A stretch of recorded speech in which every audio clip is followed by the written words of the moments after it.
rotting man lies on his side with his eyes looking straight through you. The belt is still around his neck. His body is supine and open to intrusion. By autopsy, the lieutenant adjusts his glasses and takes a deep breath.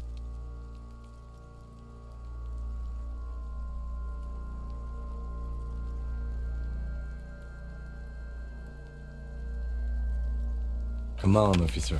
You know what a field autopsy is. You've done 100 of them. What you do know is, at 18.9 kilometers, the dormant shield volcano, Corpus Mundi, is the world's highest summit, and the failure of the 38 single, Et puis descend, to crack the top 20 was the death knell of disco. But what a field autopsy is, you have no idea. You must have me confused with the Copperpedia. You, sir, you are the Copperpedia. Unfortunately, no.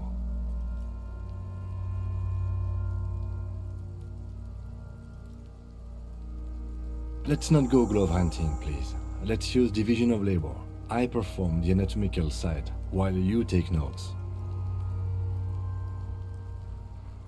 That's right.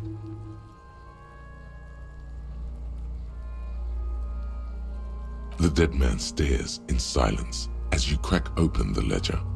The bright red paper is covered in boxes and lists, describing the condition of his skin and organs in 3 parts. Above those, an 11-field info form needs filling out first. It begins with, That's you. the corpse is indifferent to your scribblings, just lies there.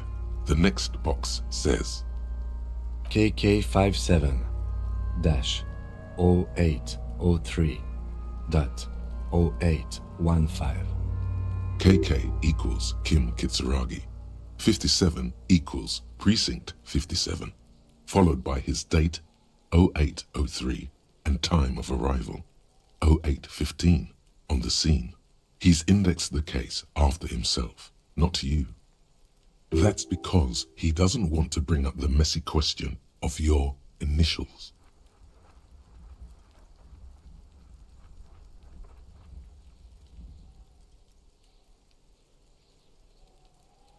And what would that make the alphanumeric? HDB 41 0803. Help me out with the time of day, anyone? 10:15. It's understated. Good. Let's go with that.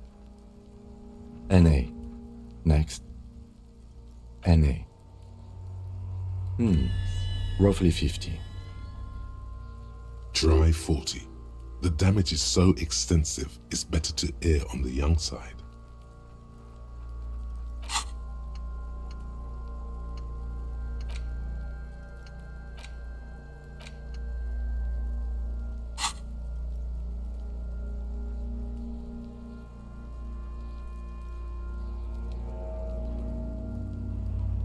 He nods.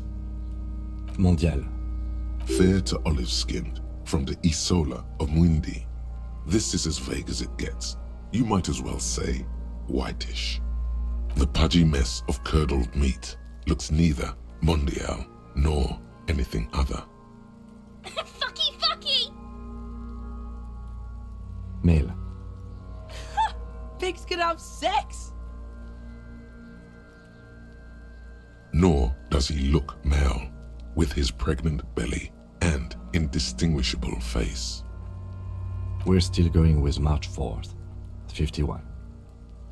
What else? 9. Body identified by is non-applicable. 10. Case number is the same as the coroner's case. HDB 41 0803.1015 listens motionless, with the cargo belt still around his neck. Only one box remains. None, at least not after the initial examination.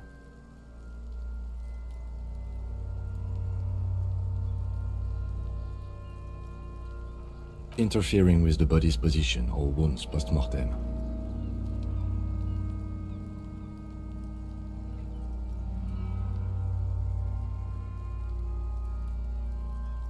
They'd have to have incapacitated and carried him over. This man was more than a match for untrained dogwalkers. Your central nervous system recognizes this gesture. It's the stations of the breath. Ecclesiastic, religious in nature, a holdout from pre-DeLorean burial rites. It takes him 2 seconds to perform. Then, We should start the post-mortem. the corpse cannot feel Kim's hand on his chest. It no longer meaningfully interacts with its surroundings. A thicket of boxes and lists on red copier paper tries to answer why.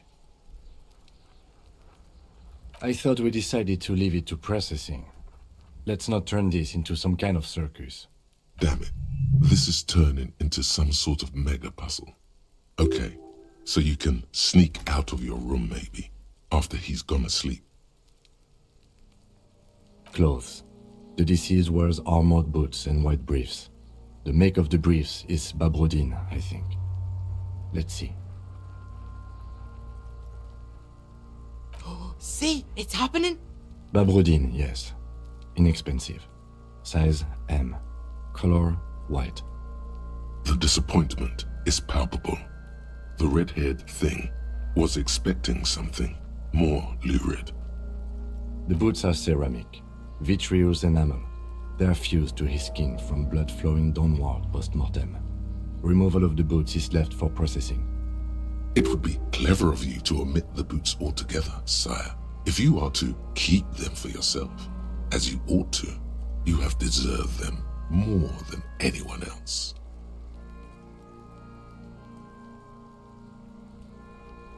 Patience. After the autopsy, before the body is taken away, there will be a window of opportunity. After the lieutenant has gone to sleep. I hope this has helped you, my liege. The boot has a serial number.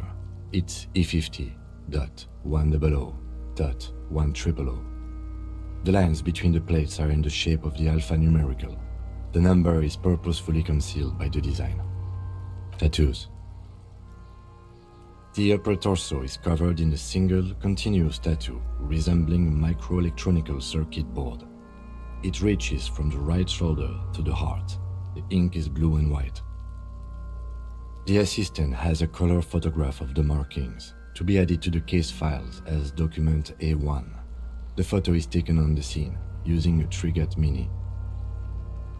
The deceased has a belt for airlifting cargo around his neck, tied with a hangman's knot. Color yellow. Length 3 meters. There is a buckle on the other end. Well-nourished, athletically built, measuring 1.8 meters. Generally consistent with age 42. Preservation is good. Ambient temperature below freezing. Body hair is light brown. Distribution is consistent with the age. The deceased had male pattern baldness. Hair is combed back, short.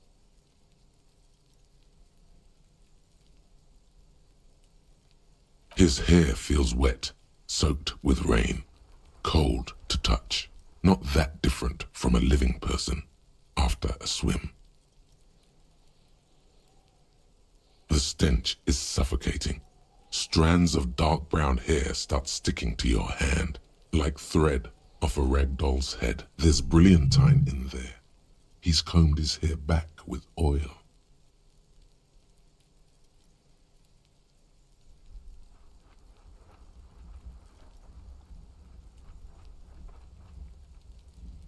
Lividity is consistent with hanging. The head is congested. Contusions are present on the head, chest, and thighs. Consistent with stones thrown post-mortem. Low velocity. Fucking low velocity. You think Kuno doesn't know what you're talking about? Velocity was fucking max. Talking shit about Kuno's velocity. In addition, there are bite marks on the face, scalp, and chest. Consistent with predation.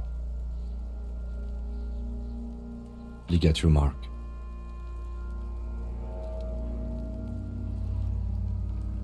The steel wiring. There's too much of it. We need to remove the bell so we can get to the ligature mark. You got just the right tool for that. The chain cutters.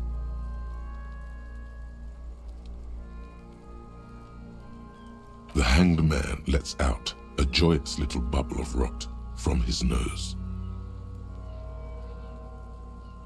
Always good to think ahead. Now, we need to cut the bell to see the ligature mark below. Carefully, with as much precision as you can. See, my pig is gonna fuck his head off. No, he ain't. Your pig's a boring fuck.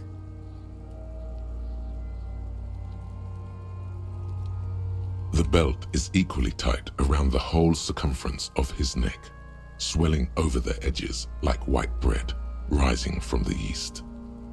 The knot is the weak spot. The chain cutters fit in there, steady now, like a flower arranger. 2 cuts and it should come loose. You jam the cutters right under the knot. That seems like a smart idea. Yeah, somewhere there. Already they're buried deep in the man's flesh. Then you rotate them to get a better hold. Then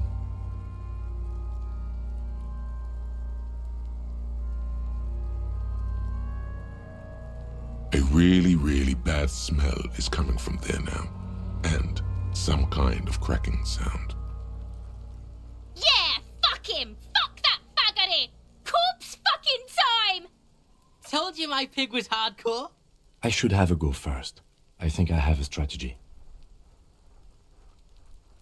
He sinks the cutters into the knot, preparing to perform the cuts, with his elbow to his knee for precision. Snap! The knot is slashed. Another cut and the belt falls apart like a flower bouquet, revealing the dead man's neck and the dark red ligature mark around it. Here. The rope rises to a point, leaving a gap in the ligature mark. The suspension point is in the back of the neck, on the nape. Hemorrhaging is observed on the skin, above and below the ligature mark. The mark is well pronounced, consistent with a drop from 1 or 1.5 meters. Chest is intact, normal contour. Abdomen is protuberant, pelvis intact, genitalia... No! Let's get up and see! I fucking knew it!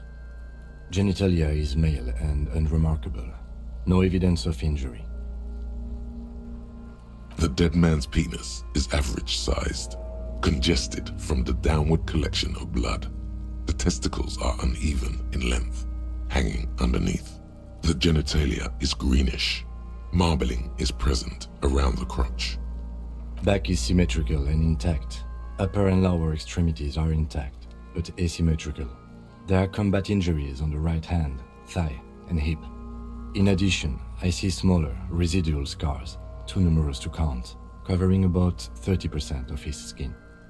From wounds sustained over 2, maybe more decades, dispersal and accumulation indicates long and active combat duty. We have a real museum here. Of battles, wars. Last item, hands.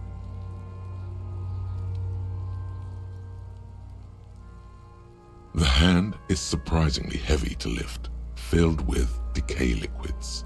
Feels as though it could explode if squeezed harder. You're suddenly repulsed, so much so you feel compelled to drop it. Hands are clean. No sign of injury from struggling.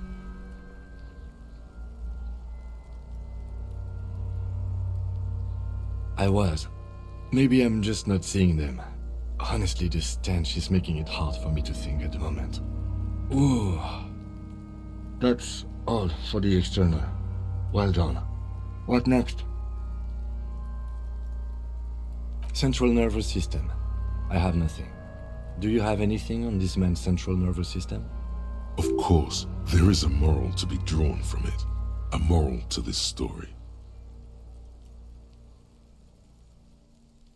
What would that be? The dead man looks, too, with barely contained excitement to hear the moral of his story. I think that may well be the moral of every story, officer. Good. Musculoskeletal. Purge fluid is coming from the mouth, not injury-related. Eyes and tongue protuberant. Hyoid bone. Let's see. With his eyes almost closed, the lieutenant puts his hand on the dead man's throat and begins to massage it, gently. A rotting smell erupts from the mouth.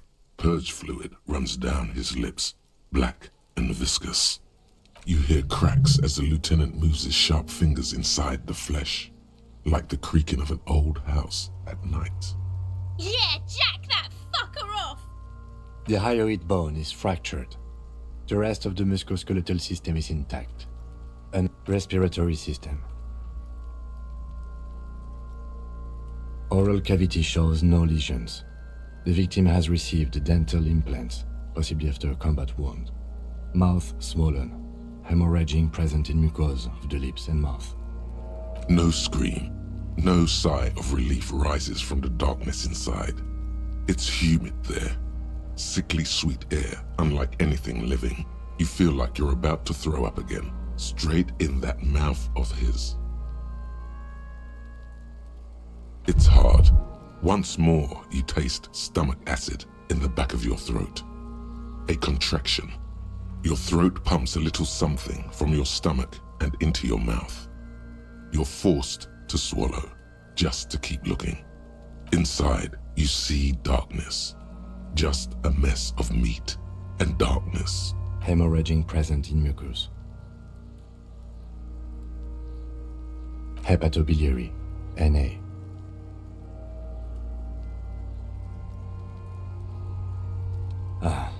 Are you a hepatobiliary expert? Hepato means liver, and biliary, the gallbladder and bile ducts. Nothing in your alcohol-soaked memory directs to having forensic expertise on either one. Neither am I.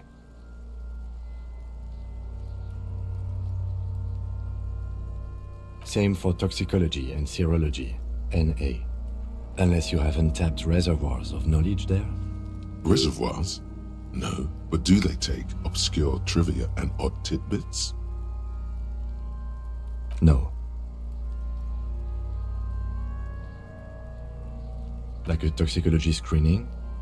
At this stage, I doubt processing will find anything, even if he was brimming with cocaine. But still, you should add a request. Cardiovascular. The body exhibits heavy lividity. Blood has gathered in the hands, feet, and neck.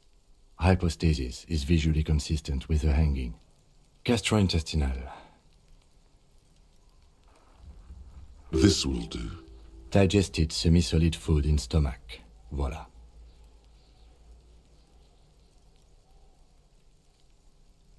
What's next on the list? Let's see. We have bite marks, contusions on the head and chest, and a ligature mark encircling the neck. You'll need 3 fields. Leave a 4th one too. Be thorough if you want maximum results. Oh, so we inflicted them? You mean the incision on the thorax from a chain cutter? That was not a team effort, and I wouldn't mention it. Muddies the water. See? These pigs are fucking corrupt. Why don't you fuck him if you love him so much? Now, injuries. Head, chest, and scalp bite mark injuries. Predation by birds has caused damage to the body. Odontologist does not need to be consulted. And your opinion, officer?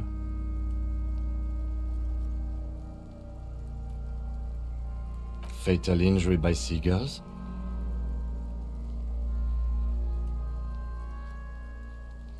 Those are mean, yes, but not that mean. Yes, it's... That's right. What's next? So, the scalp bleeds from a post-mortem head injury, a stone. The injury does not have the rim of an early inflammatory response. The perpetrator on the scene has confessed to causing it post-mortem. At maximum velocity, fucko! Has confessed to causing it at maximum velocity. Coagulated blood sticks to his scalp and chest, where the countless stones have hit the dead man. Beneath, the description of injury. 2 boxes. No, it's not. Fucking fatal as shit, Sailman! Bitch saying your injuries weren't fatal, Kuno. You gonna let it stand? I do what I want, see? Learn. Right. Next.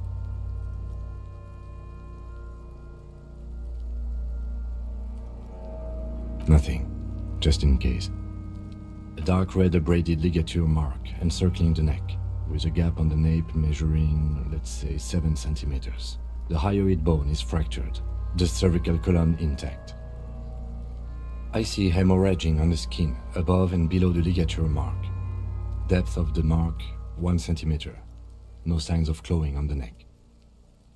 Below the note, 2 customary boxes wait to be ticked. The man's head jerks to the side. The ring around his neck is visible. Think for a moment. There's time. Don't rush.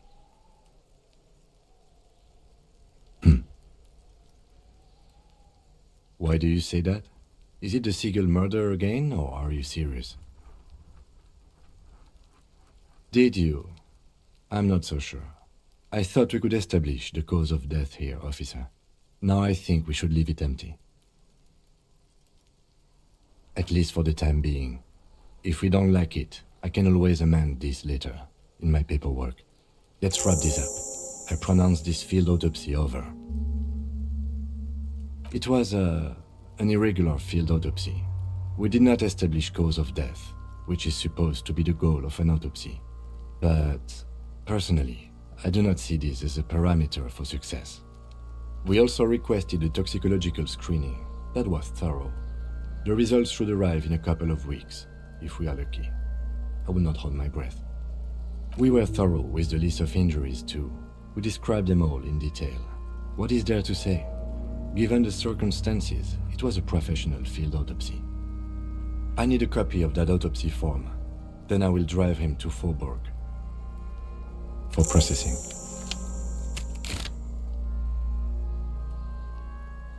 You tilt your head, also looking at the corpse. I'm sure we didn't get everything. There's always something.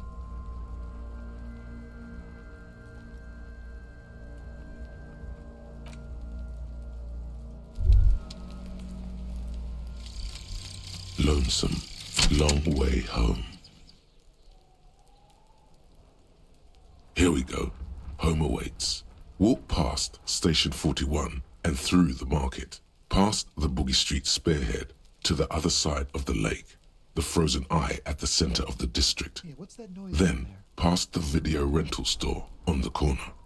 There, at the end of a street lined with pine trees, a small house no larger than a matchbox.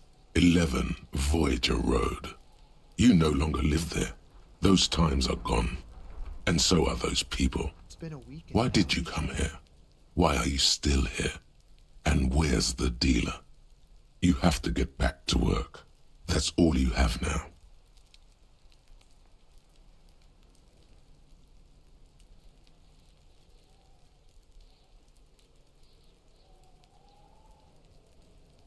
I can't get involved in this.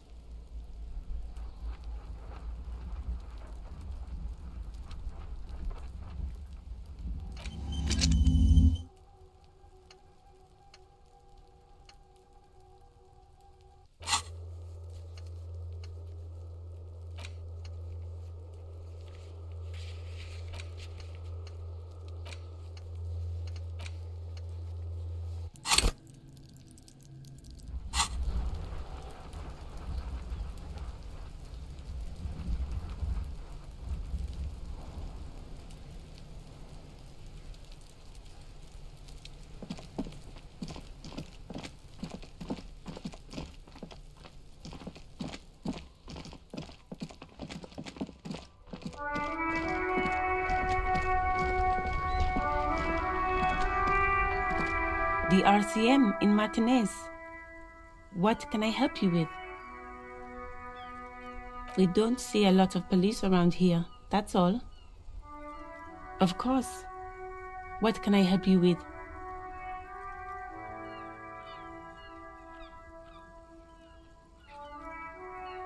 Well, this might be the last snow we get. At least I hope so. Snow has nutrients in it. Helps everything green up in the spring. At least that's what my grandma always told me. Yes, think about the cute grandma, not the weird snow.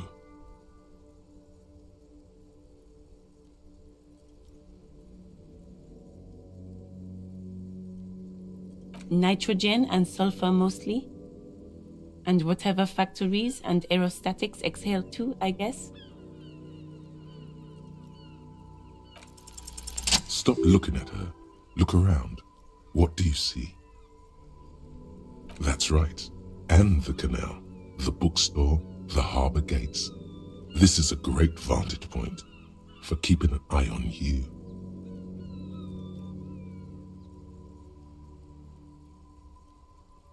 No, of course not.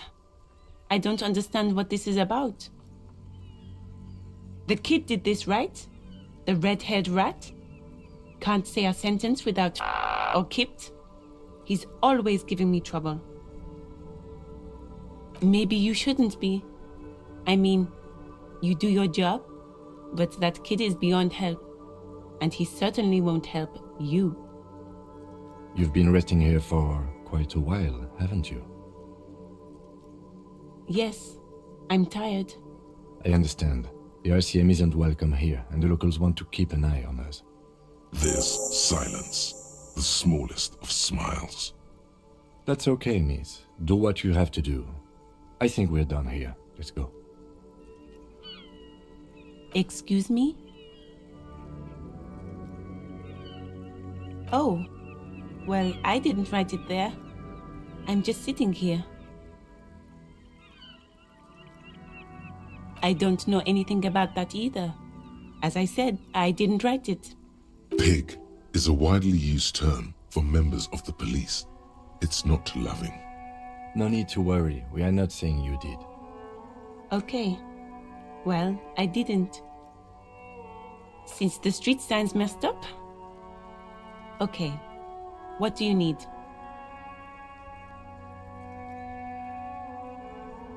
What do you mean? Yes, sir. District of Martinez. This intersection is called Roundabout North. He knows where we are. He just wants directions. There's the pier, the Cape Side apartment buildings, some more tenements. Not a lot, really. The harbor gates, some kind of commotion, I think. I don't follow the local politics. A fleet store, too. Some shops and a bridge. The canal bridge leads to the coast, but it's broken, I think. Some kind of accident, probably. Just coast. There's a little fishing village there, and a fish market, but that got closed down ages ago. It's just water. No, actually, I think they call it the Martinez Inlet. There are some islands in the bay, but they're hard to reach. Wild Pines? You mean the company woman? Yes, a representative of the harbor. She should have set up operations nearby. Oh, that must be the woman on the giant boat. There's one docked on the pier. It arrived a couple of weeks ago. It's very hard to miss. No problem. She's very well composed. Back straight. Of course. I won't hold you back. See you around, officer.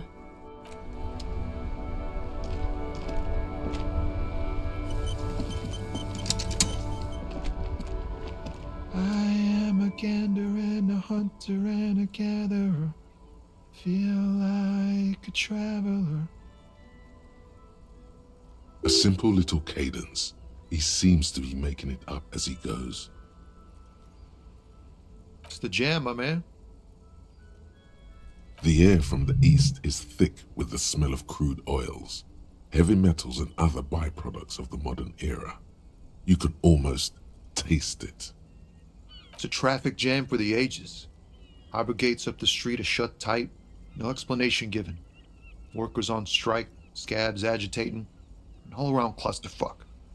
Meanwhile, we're all stuck here in long-haul limbo for days upon days upon days. Upon days.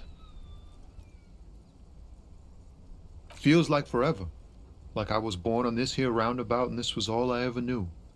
Just me and the metal and the tires, the oil and the fumes of mazout. Mazout is an antiquated term for heavy fuel oils. This man has a barely suppressed performative streak, or he just likes unusual words, or both.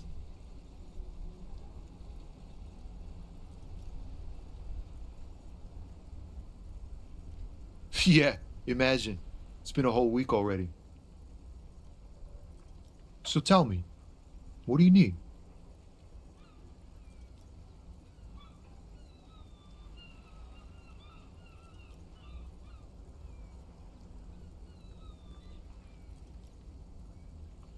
It's like, whatever's going on over at the docks. Workers got a blockade set up, making demands, no way in or out. Going on strike would probably help you dodge a bullet or two.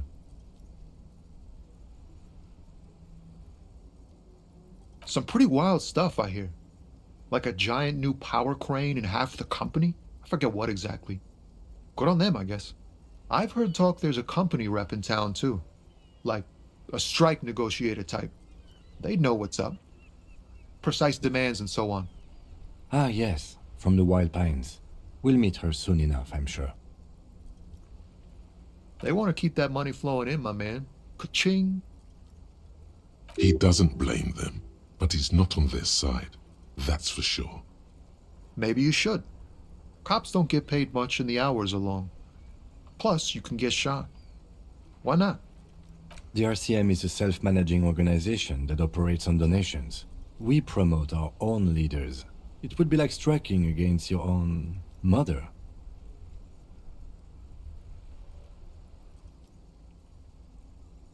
Yes, but do continue. You were asking about the strike? Anything else? Yeah, this ain't really my area of expertise. I just do my job and get paid. I have things to do and places to be. All of us do. Us lorry drivers. Camionneurs. You still hang around here waiting for this mess to end. Most have scurried off somewhere to get drunk or high. Or laid. Not that I blame them, really. Not my thing. Chasing transient pleasures is a drag these days. I prefer the examined life now. Thinking, reflecting, observing. He tries his best to look nonchalant, but there's a rigidity in him, as if trying to conceal something warm and deep beneath a cool exterior.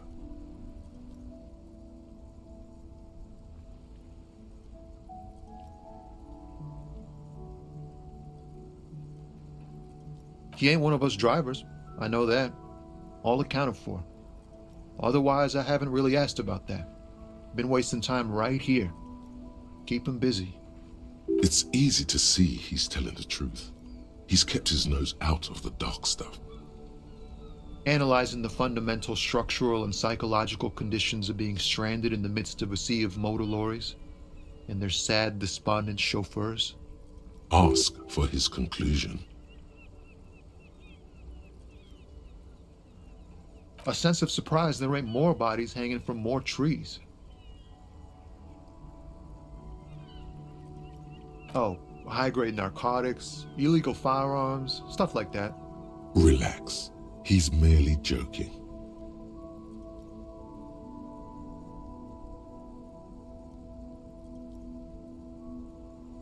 Can't even get a few jokes past you, my man.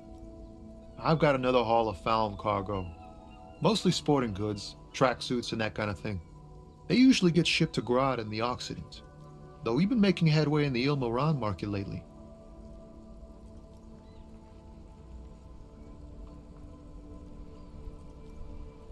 This rockin' beauty. Sure is, like a rash you can't get rid of. You interested in heavy-duty cargo machinery? A motor lorry, also called a camion, on Caillou and neighboring islands. This one looks roughed up enough to be some sort of found rust bucket. Maybe the A6? Good eye, my man. Yup, she's an old one, but reliable. Me and her spent a long time together. We're pals and all, but I can't just freely hand out the merchandise. The bosses won't be happy. Not unless they've illegalized sports equipment while I was on the road. The man taps his fingers rhythmically against his arm. Huh? Oh. No, I ain't got any money. They don't want to pay for unfinished work. The bosses, man.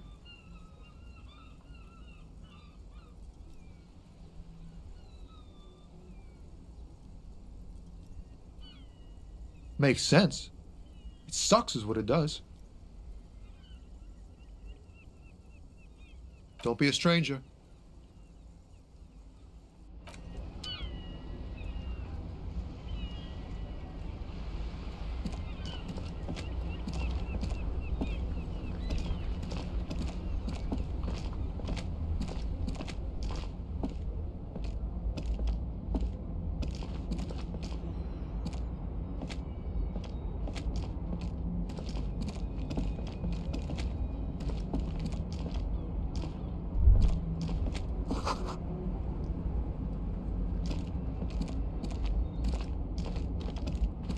An old monument stands in the middle of the traffic island, pointing toward the sea. It looks as if it's been reassembled piece by piece, secured and mounted in the air with the aid of numerous ropes and rods. A silver plaque on the statue's pedestal reads, "I am Philip III, the Squanderer, the greatest of the Philippian kings of Revachol, son of Philip II, the opulent, father of Philip IV, the insane." As you look up, you notice something about the statue. There are some odd indentations on the king's chest piece. Something with great kinetic energy seems to have impacted the cuirass, around where the heart is. A bullet? Someone shot him in the heart. Interesting. Okay, I can't see it, but I take your word for it. Well, Martinez is riddled with bullet holes. This place saw a lot of action during the revolution. But the statue is recently renovated, so maybe a joke? Target practice or a political statement?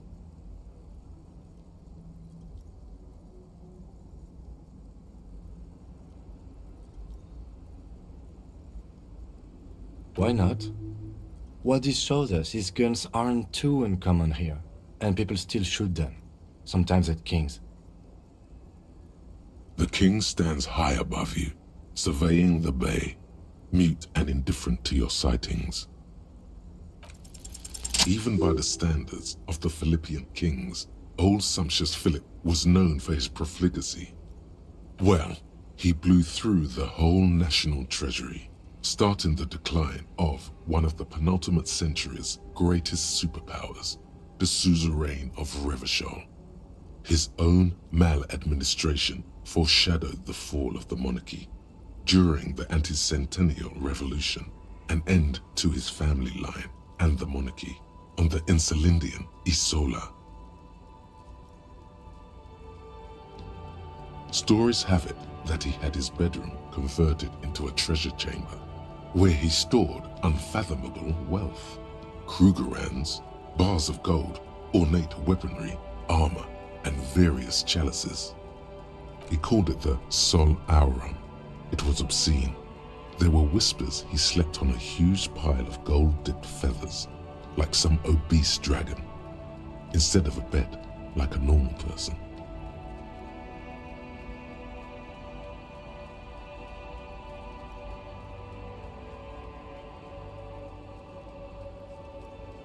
But wait, you haven't even heard about his fabled cocaine addiction. You see, old Philippe wasn't just good at squandering the national treasury on gold and ceremonial weaponry. he was also a prodigious snorter of nose candy. Cocaine.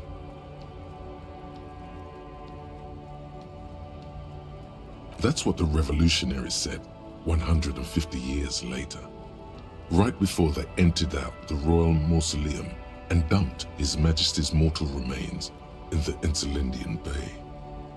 His Majesty's courtiers said it helped him connect with the higher realms.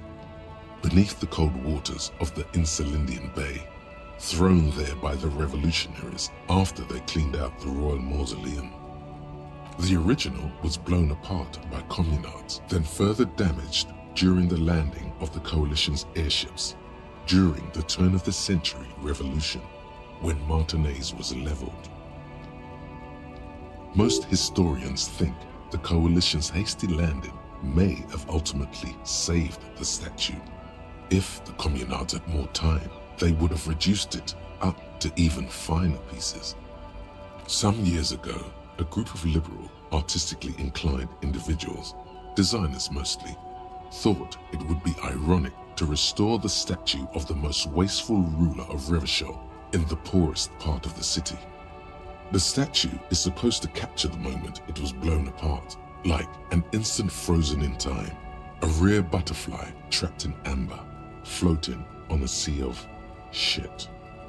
People in Martinaise tend to disagree, as do many prominent art critics and thought leaders with more nuanced social awareness than the young ironists. Those critics might have it wrong though. There's more to it than just ironism, but you can't say what precisely.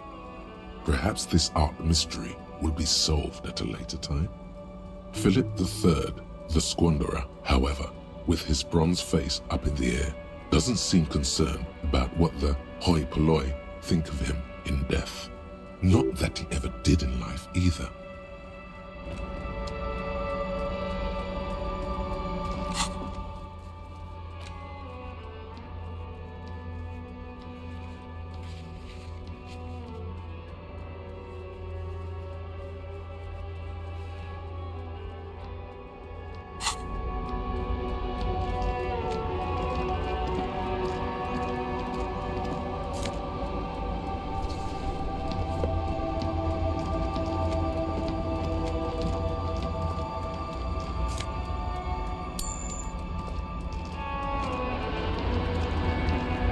Small, wrinkled woman does not greet you. She nods along to something on her radio. A photograph is clutched in her hands, and there is a warm smile on her face. The photo, an ambrotype from the turn of the century, as golden as her smile. No response. Wherever this woman is, your words fail to reach her. Wait. She's just a distracted old woman. Better to leave her alone. Why? I just told you why.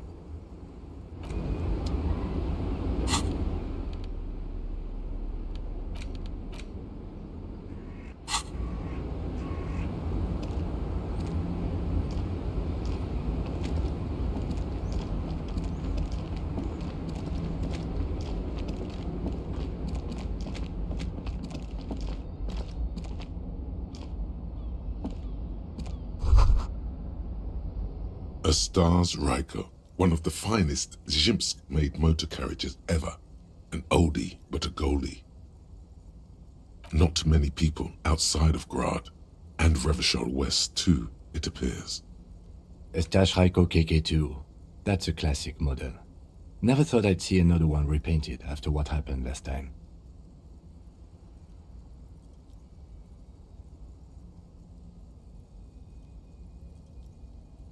No, only that the motor carriage is typically baby blue, the colors of Sigismund the Great, an ancient Zhimsk ruler. His banners were famously zephyr and white, the colors of the Stars Ryko.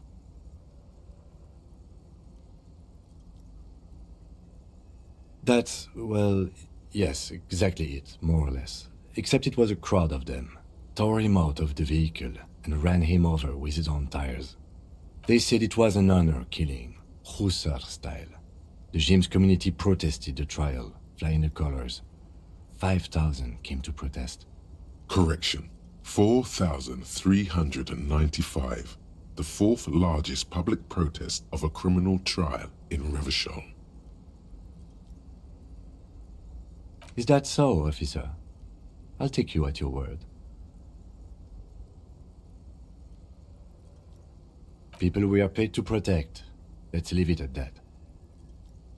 4 years for murder in Reunion. The perps were remorseful. Their sorry knocked 8 years off the sentence. That's the system. The prisons in the greater Revachol Industrial Harbor are already full. Prisoners are expensive to maintain. The longer the sentence, the larger the cost. Could it be another Stajrajko murder? Honestly, that just doesn't seem like the type of vehicle our dead guy would drive. So my initial guess is the two are not related. Yes, detective? Okay, I'm not going to honor kill anyone over this. But I've seen it blue and white. It's much better that way.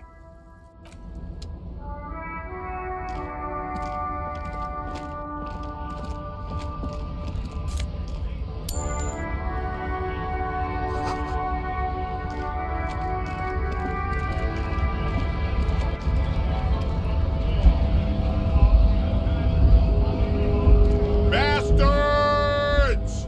We have a right to work! Hold up and stay frosty, everyone. Cops are here. You here to fuck with us? Beat the honest worker down. We're here to fight for a cause. Stripes usually have problems with people who have causes. Good. We're fighting for a cause here.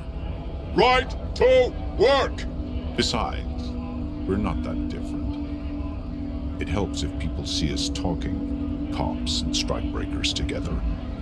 Shows authorities are on our side. Builds confidence.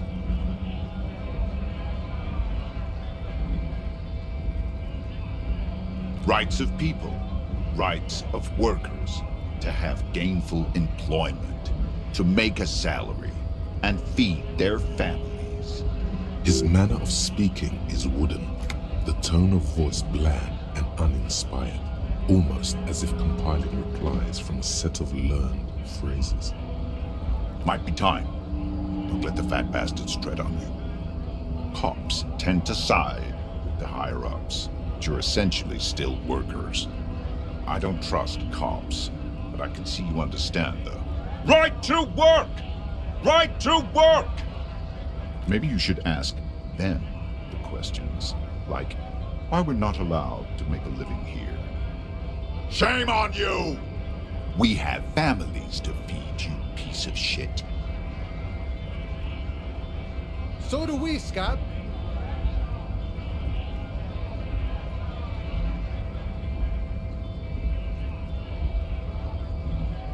We were promised work. We'd be in there, working, if the bastards hadn't shut the gates. Main gate's locked. Would take heavy ordnance to bust it open, and try to get in through the secretary's office. Door's locked. The guard's blocking the way to the access panel. And I don't mean the scrawny mess punk either. I mean head measurer, or whatever he is. Huge Seminese guy standing up there on the overhead passage. Won't let anyone by. The access panel is right behind him. Bad. Standing on a narrow bridge, he's got a strategically advantageous position. And he's trained. I don't know how the Union has a trained killer up there. But that one's no joke, and my men are tired and hungry. They're workers, not fighters. Why don't you go arrest them instead? I'm sure they've done plenty of criminal shit. They have that look. It would be better for the neighborhood if you went home. At least for now, if you can't get in anyway. No! They will give up eventually. Or get drunk. Leave the button unguarded. Then we charge. When a bunch of ungrateful, lazy cockroaches can't get their act together, decide to block honest work for other people. Beats me. They mumble nonsense about boardrooms and workers' rights, while we have the right to work! There's something odd in the way he carries himself. His set of clothing looks vaguely mismatched. The different pieces of the attire seem ill-fitting. His shirt is far too small and an unpleasantly tight fit, while the overalls, held up by a belt, seem to fit a man with much more corpulence. He ignores your question, choosing instead to turn to the emaciated workers, raising both fists in the air. The clothes are obviously not his. Silence is the answer. There's something off here, but he won't say what. Honest men and women with rights to work, to be useful, not toys for corporate interests. We came here to help the harbor run smoothly in time of crisis. If union fucks don't want work, they ought to let in those who do want work. I have a question. Why do all these men follow your leadership? You think they follow because I'm big and loud? No. They follow the rules of the market, the rules of the economy, because they were given a job to do! You've been talking to him for quite a while now. Something is off with this guy. Ask him where he's from. What's it to you?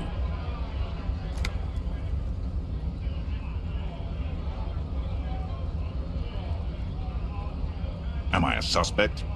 Done no crimes. I only fight for the rights of people. Every once in a while, it's like you can see glimpses of another guy under the guise of this fighter for jobs. He seems a more brutal, cunning, and suspicious person. Just a hunch. Or you just might be paranoid. We're all workers, right? Workers stick together. Came from the eminent domain, in Jamrock. Backgrounds in odd jobs, heavy lifting, cargo hauling, bouncer work. I know the drill.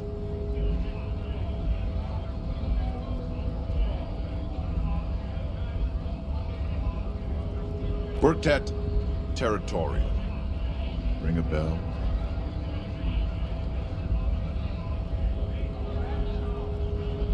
Uh-huh. It was a long time ago. Have fun. Union shits are on full strike. Don't think they're going to let you through the gates. Why you want to be that fat asshole? I know nothing about a murder. Wouldn't put it past these harbor bugs. They'd do anything to stay alive. Right to work! It's shameful. Cops doing nothing. You should bring backup, open up the gates for us. Blockading gainful employment for workers is a crime. We are not picking a side in this just yet, sir. Pity. Let us work!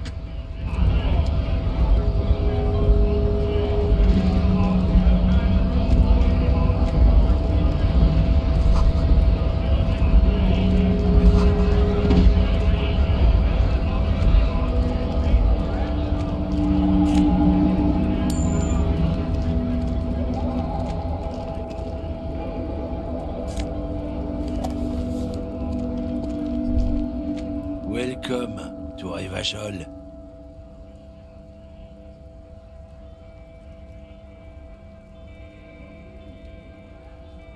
Don't you welcome to Revachol me.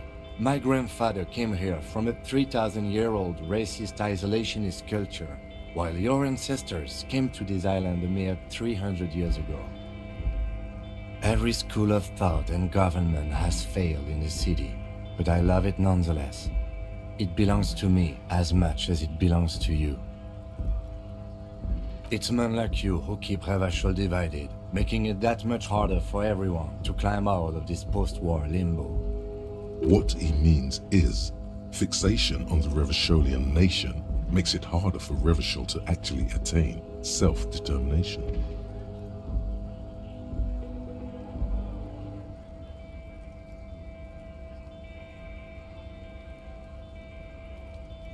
Oh, come on, man. I just said welcome to Revachol.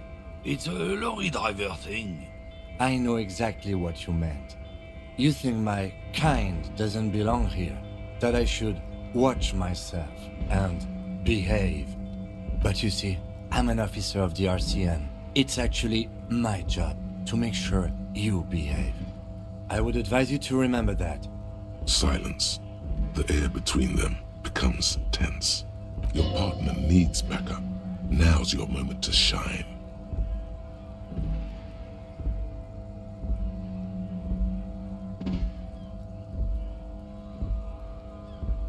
You two make a cute couple. You know that? The lieutenant exhales and resumes his regular calmness. Whatever you say, officers. He smells of heavy motor oils and his breath of high tar content cigarettes, probably Astra Whites.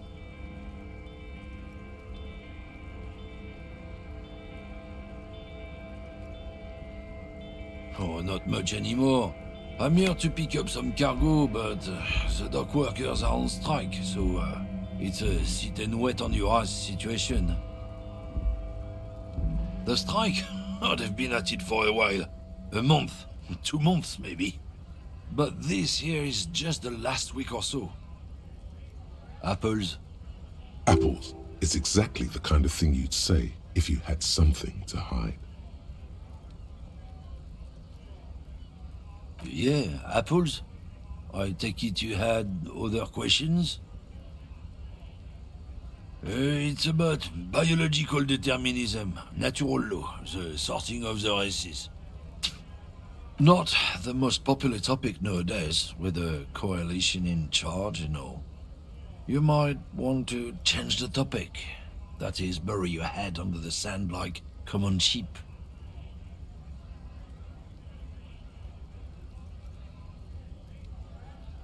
I'm not just racist. Look, I've read books, huh?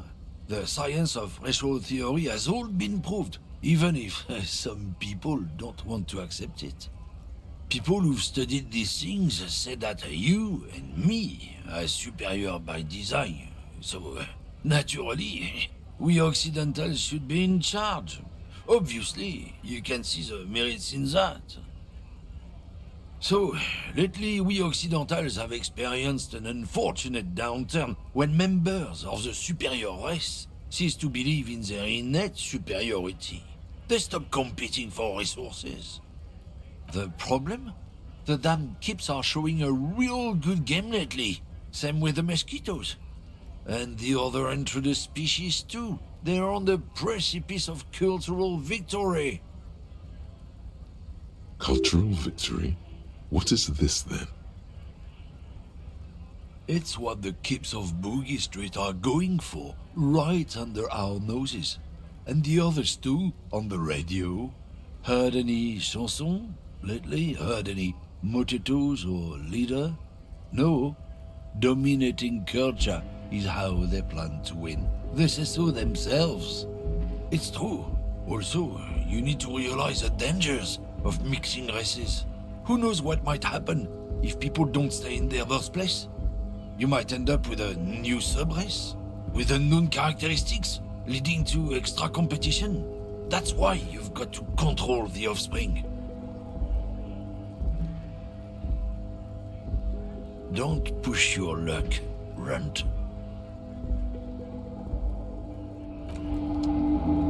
Looking for something, Runt? Come to tell me to fuck off again? Oh man, that's great. Look at that guy go. Haven't seen anything that funny in a while. God damn. Thanks for that, but no, it's not mine. He doesn't live in Martinez.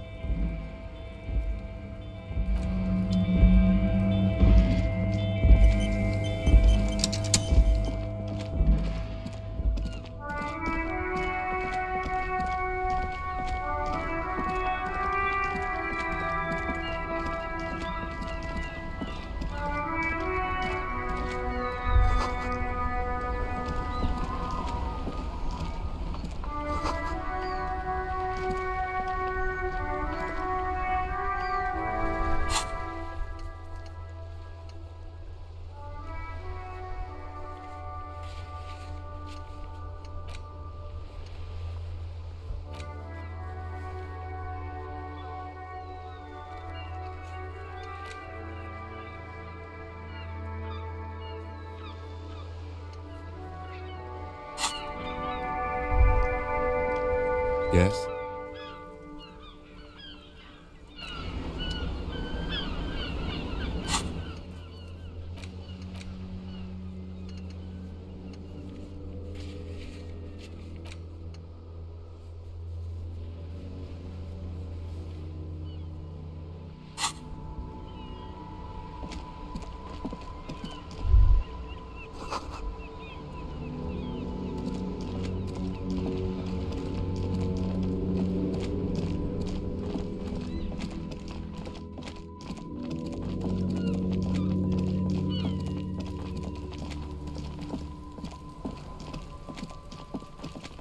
I'll die before I squeal, pig.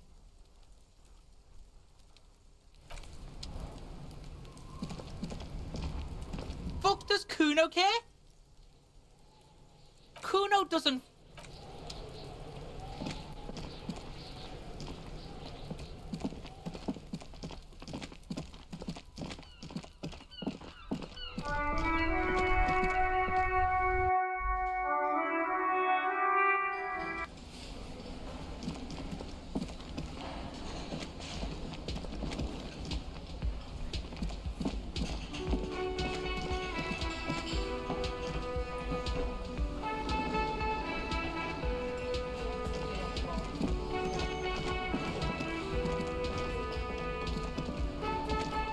Can I help you?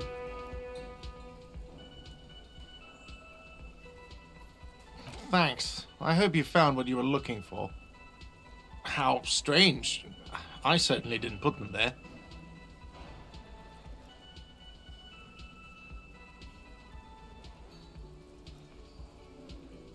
The trash collection service? CS Municipal. I don't see why they would put anything in the trash, though. Ah, the elusive CS Municipal.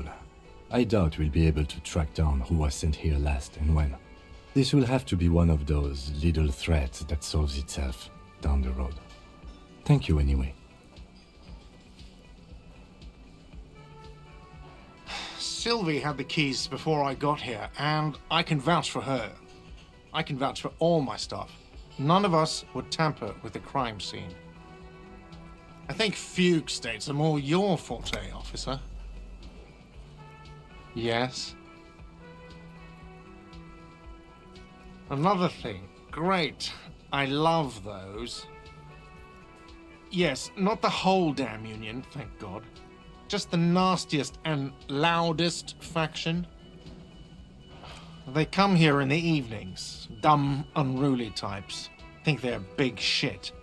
But they're good customers. They place big orders and always pay on time. We should find out who this Lord faction is, occupying the booth. Loudness means talkative, and we need info. We don't. We have to wait. They'll show up sooner or later. Men get hungry, even men on strike. You glance at the clock on the wall behind the manager. Huh.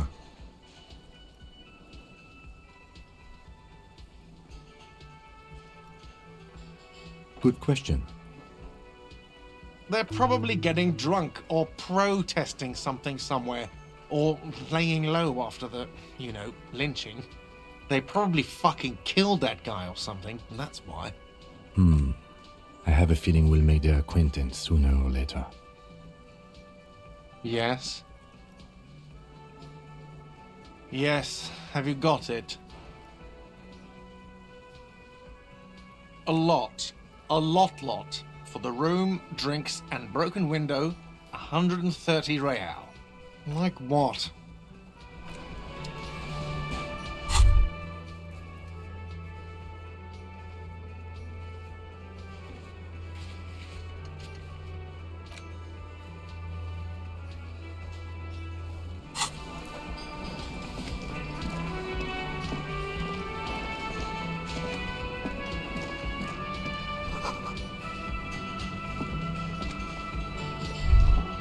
A thin man is smoking below an exhaust hood, occasionally sipping from his mug. This must be the Whirling's cook. As you step in, he nods toward the table and says something in a completely foreign language. The only words you can make out are Garancy and Kubek. Okay, it's definitely not his name. Whatever you do, please don't call him Garancy Quebec. Please, it's not funny. The man puts his cup down and replies something, his left hand drawing arcs in the air. He smiles and bangs his ladle against each of his pots in turn. It's almost like music, especially with the sounds of assorted dishes boiling and simmering on the stove.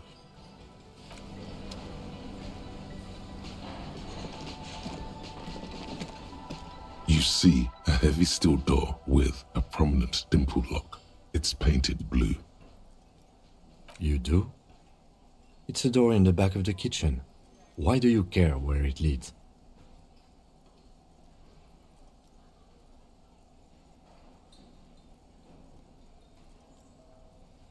Eccentric.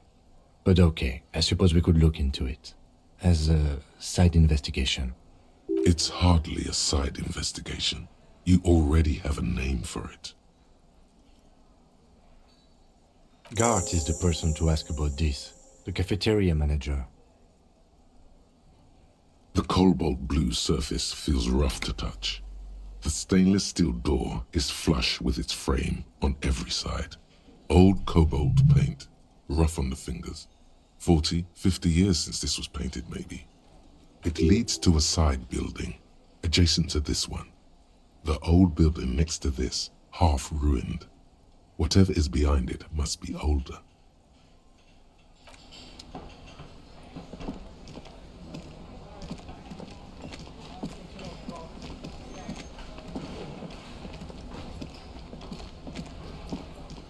Can I help you?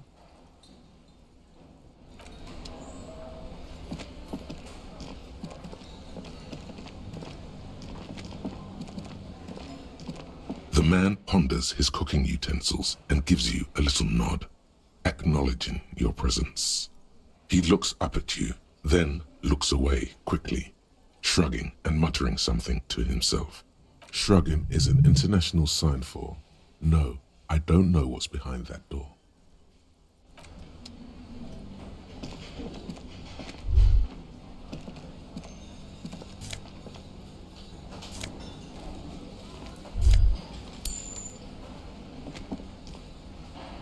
You see a heavy steel door with the door does not budge.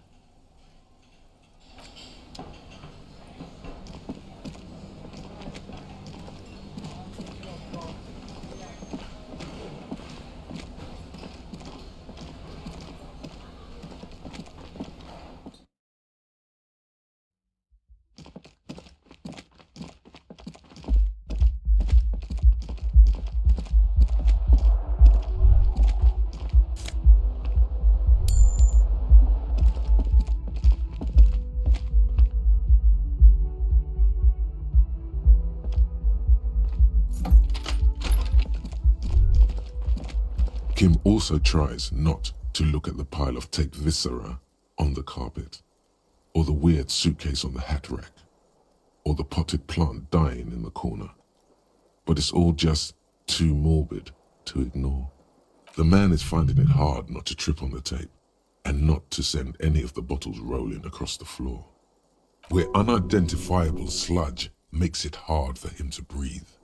Smells of vomit in here. No problem, officer.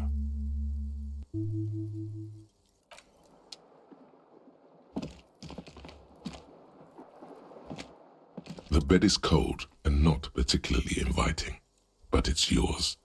The sheets look awful. The option to go to sleep becomes available every night after 9 p.m.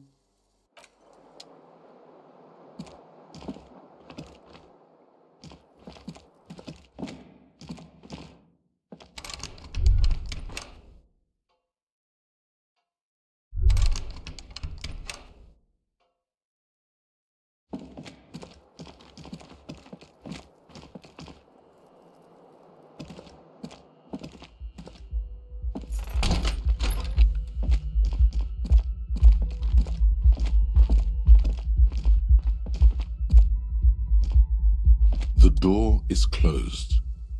There is no answer. You hear the shower being turned on, somewhere inside.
The store is open. Are you interested in a new and exciting book?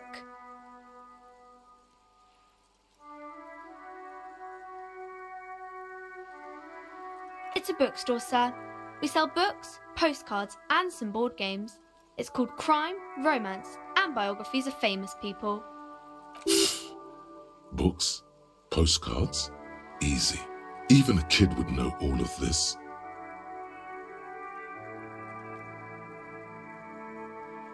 Yes, that's exactly it. You got it, sir. What about board games?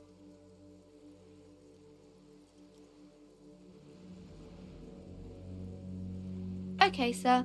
This was all very enlightening. Can I help you with anything else? Okay, sir. I'll try to answer any questions you have. I hope they're about books. My name is Annette, sir. My mum, her name is Plaisance. She owns the store.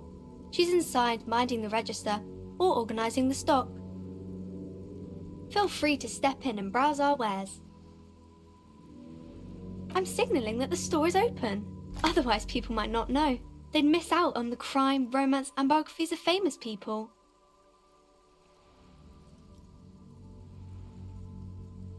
Thank you, sir. I'm happy to help Mum out with the store.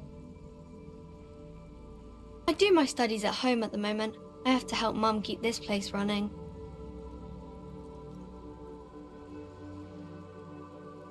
Mum says it's necessary to do both because it builds character. Mum says a proper worker is dutiful. That's how you get ahead in life. You succeed. There is stress and unease behind these words. She's reciting etiquette. Mum says it's peachy. She was a little afraid at first. There's talk about this house being cursed. Cursed in the way that makes them say that no business has ever really thrived here, sir. That they all go... Exactly, but we've been doing fine so far. They shouldn't be, but they seem real. Anyhow, they say that these grounds are doomed for businesses. Of course, sir.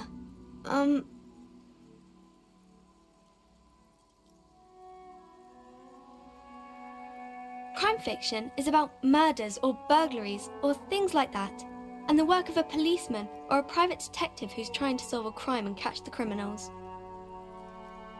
And it's kind of like a puzzle too. You can guess who the criminal is or how the good guys are going to catch him. You don't look much like a policeman.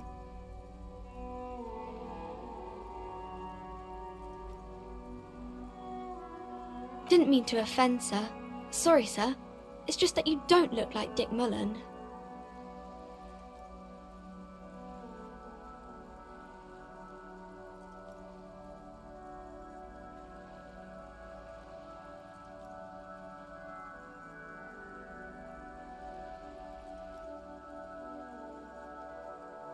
Don't say that. He's not even real. You're real.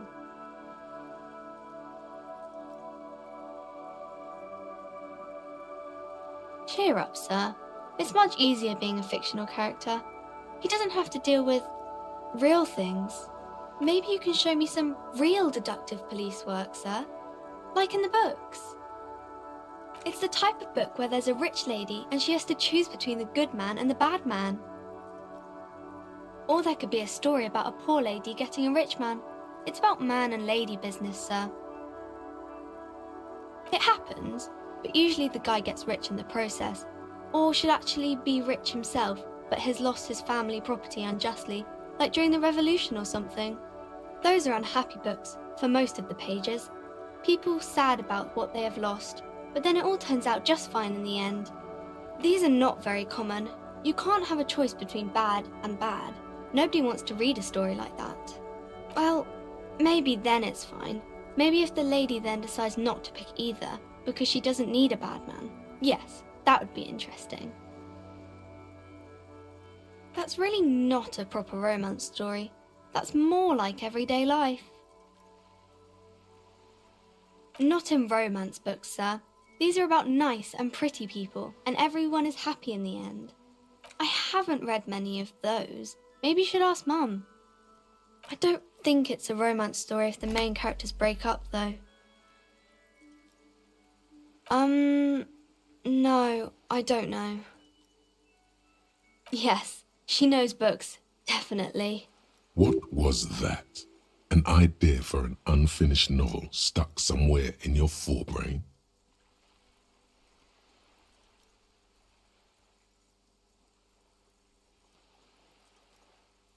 Maybe some about other books? Oh, kings and queens and generals of old, or artists and writers, or musicians, those kinds of people. There's usually something extraordinary about them. I think that's why people read them, to find the secrets of their fame. Seems like most people who read those books fail to get more famous from reading them. But it does make the famous people more famous.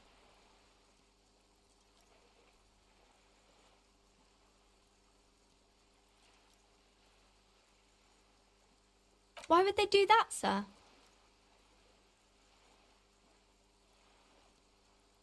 That's so cool.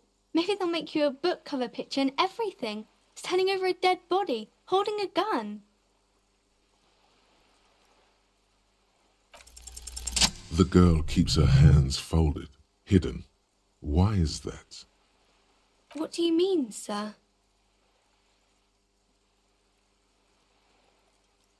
She looks around anxiously. Her hands remain folded in front of her. She doesn't want to show them. The lieutenant stands by, looking at the two of you with little interest. She brings out her reddened hands, her nails frayed, nearly chewed down to the flesh. And you knew this from me keeping my hands folded?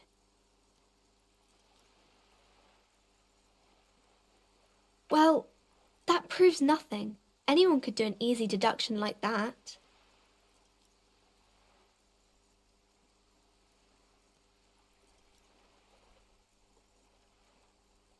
She nods, half provocative, half enthusiastic.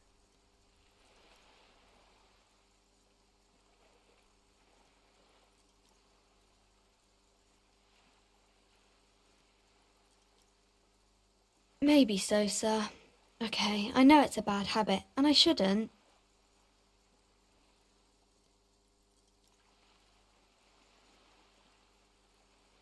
It was okay, sir. There's more that can be achieved here. Ask her to do the same. You're quite sober. The lieutenant does not flinch at the comment. He does not flinch even a single bit. He is intensely not flinching. It takes effort.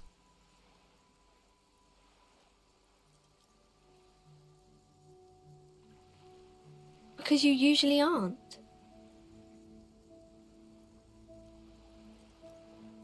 I'm sorry, sir. I hope things get better soon.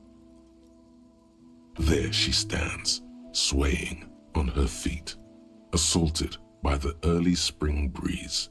She smiles at you. The whole situation suddenly feels familiar, somehow. There's something you're missing.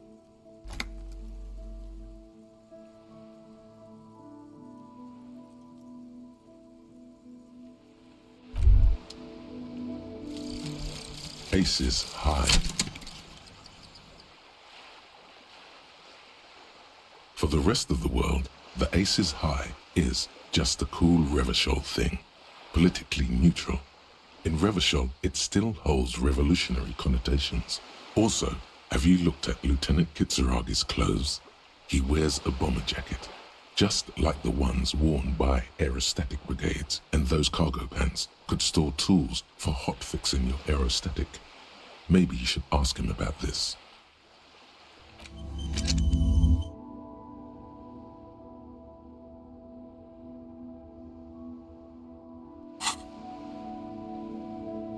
Yes?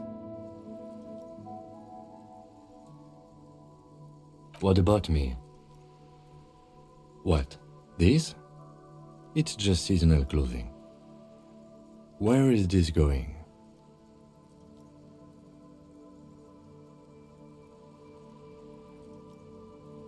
Interesting. I think it's called brain. It's no mere brain.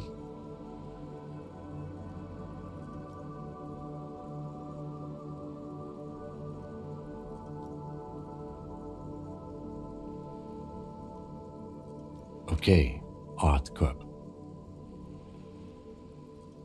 I do not harbor a sentiment for revolutionary air brigades in particular.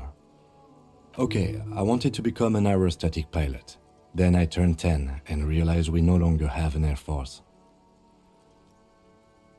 Absolutely nothing. The revolutionary must have added a little luster to it for a 10-year-old Kitsuragi. He will never admit it, though. I've noticed. And okay, the revolution employed a more forward-looking 8-rotor design. Their blades were foldable and their pilots were better trained and motivated. I see this from a purely tactical standpoint, of course. Good. Good.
Inside, you see a set of steering levers, a radio microphone, a pull-out toolbox, and the soft glow of the fuel preheater gauge.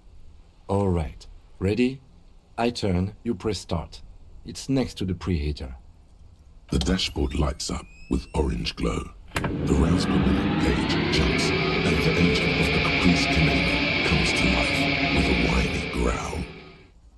Like a leopard waking from its sleep, yawning and roaring at the same time. The lights unfold with a little click, casting electrical light onto the ground before the vehicle. There you go. I'll turn them off from the remote once you're done. We just need to stand in front of the machine now.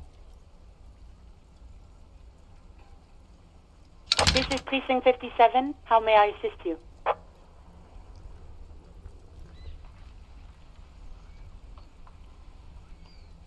Third officer, what's the number? And the make of the armor, if you know it. Got it. I'll contact the ICP database immediately. Call back tomorrow. Hopefully they'll have dug up something useful by then.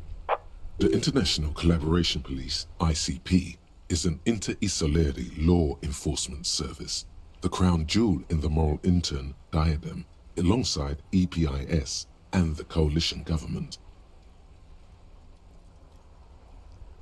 Just a moment, officer. 10-4, come in, officer. Over.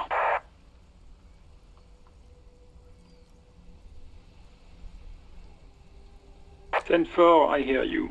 I don't have the authority to grant your request, but... What does he want now? He's asking for money. Is he fucking kidding? I don't think he is. Don't give that asshole anything. He's just gonna drink it all. Alright, that's a negative on the additional funds, sir. Over.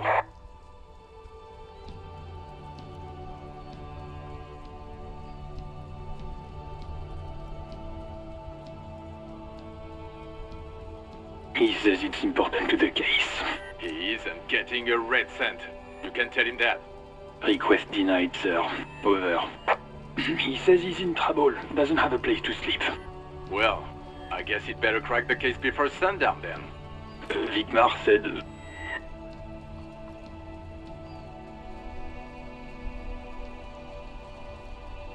Anything else, sir?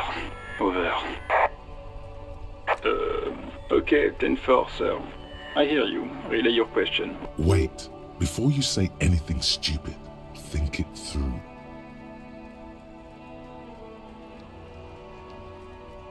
Be smart about this.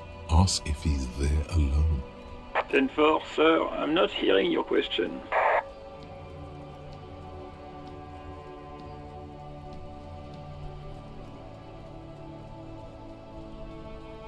That's a negative, sir. I got a 10-12. Visitors present here. Over.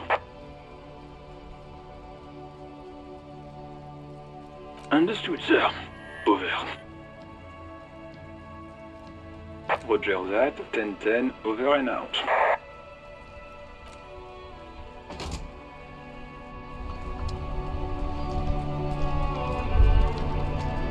As you hold your ledger's clip under the headlamp, an iridescent hologram appears. A street grid and the veins of a great river. A familiar sensation washes over you.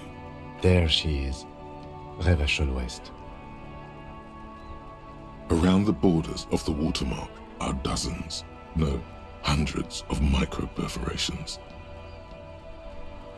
There are many of them, and they are divided into 3 separate rows. The first row has 18 dots. The next is the longest. It runs all the way around the border, and then some. You count 216 perforations. Considering that nice, large number, a wave of pride washes over you, though you can't say why, precisely. The last row has 3 perforations. As you look at them, you feel your index finger reflexively contract 3 times. And something you'll do again before this is all over.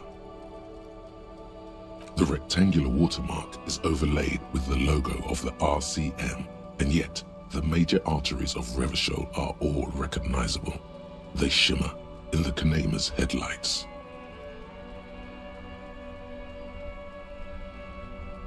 A rat brazenly darts past you and disappears amongst the stopped lorries. In the distance, a child somewhere shrieks. A woman reprimands her in a voice no quieter than the child's cry.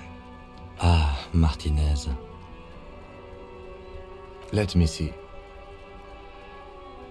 Right here. No, it does not.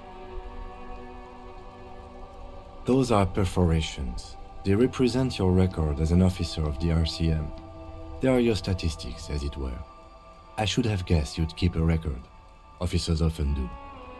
Let's take a look. Alpha male officers who are proud of their numbers often do. It's meant. The first row represents your years of service. 18 years. Okay, not bad at all. What did you do before you volunteered? That's what it says. I might have guessed even longer based on your age. What did you do all those blissful years of your youth?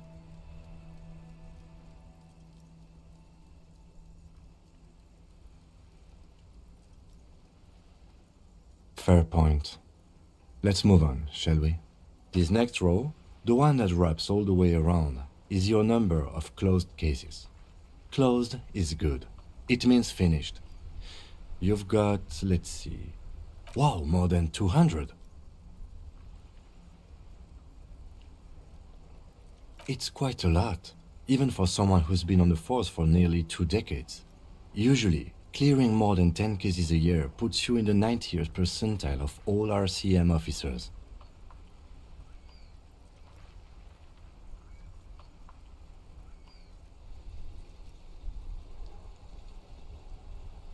You know the answer already. The tingle in your index finger gave it away. That's right.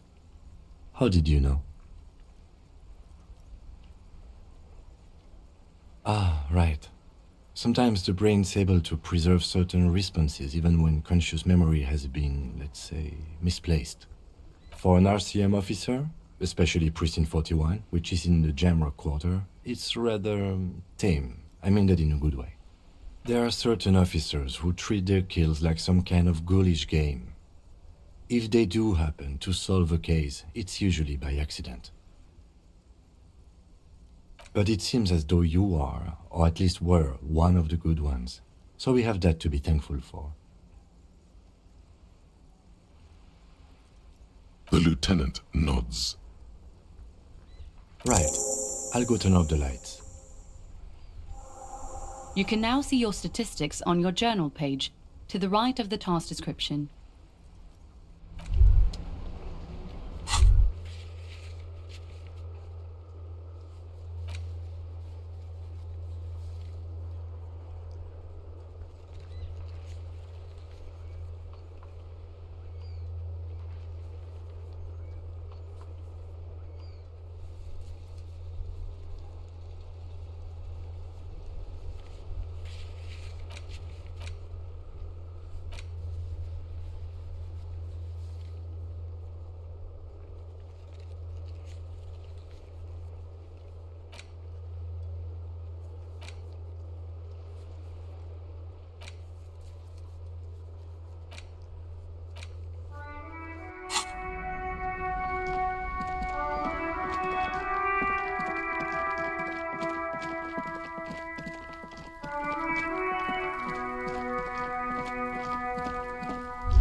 Fuck does Kuno care?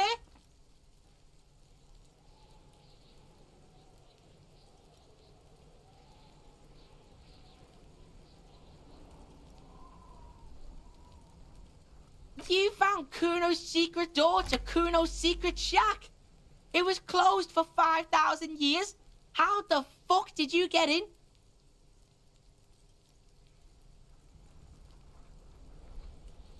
And then what? You fucking there? You fucking Kuno's kingdom. He's trying to fuck at you again, Kuno!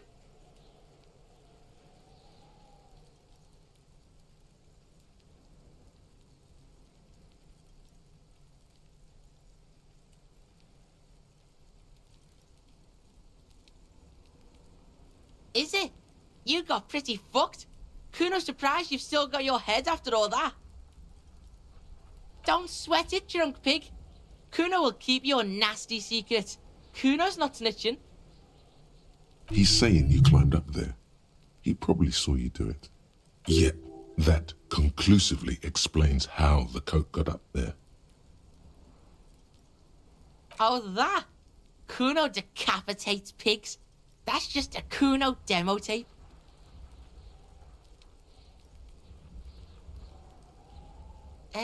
Yeah, to the both of you, watch your ass in Kuno's town, or Kuno's gonna fuck your head off.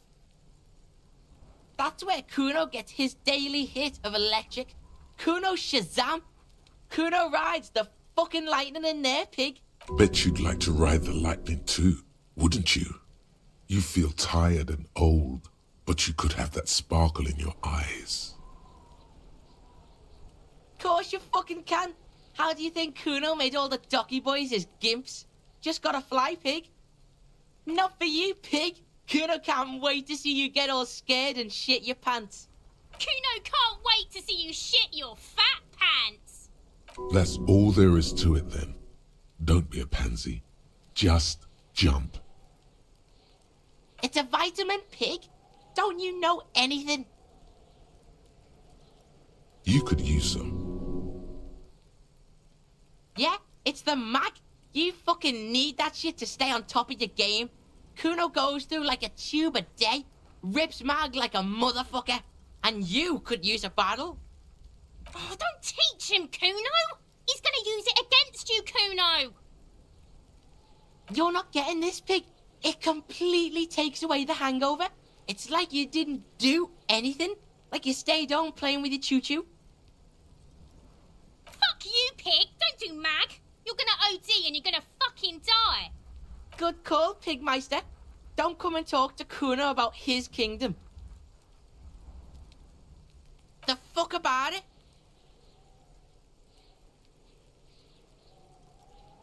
Fuck are you talking about? What is this contusion shit? He says you're stupid, Kuno! They want to make you stupid again!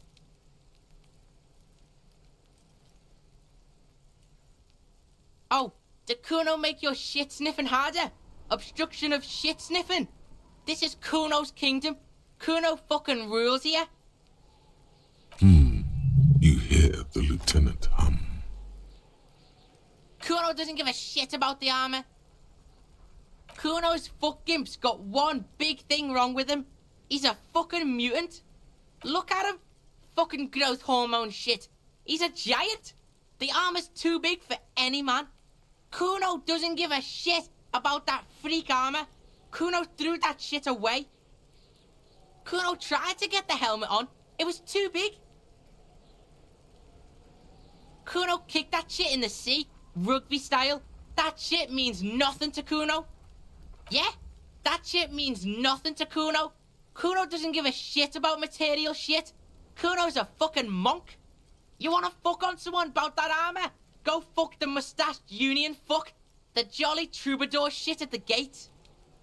Yeah, cock and boot. You know that jolly union cow fucker? Came around talking about cows or some shit.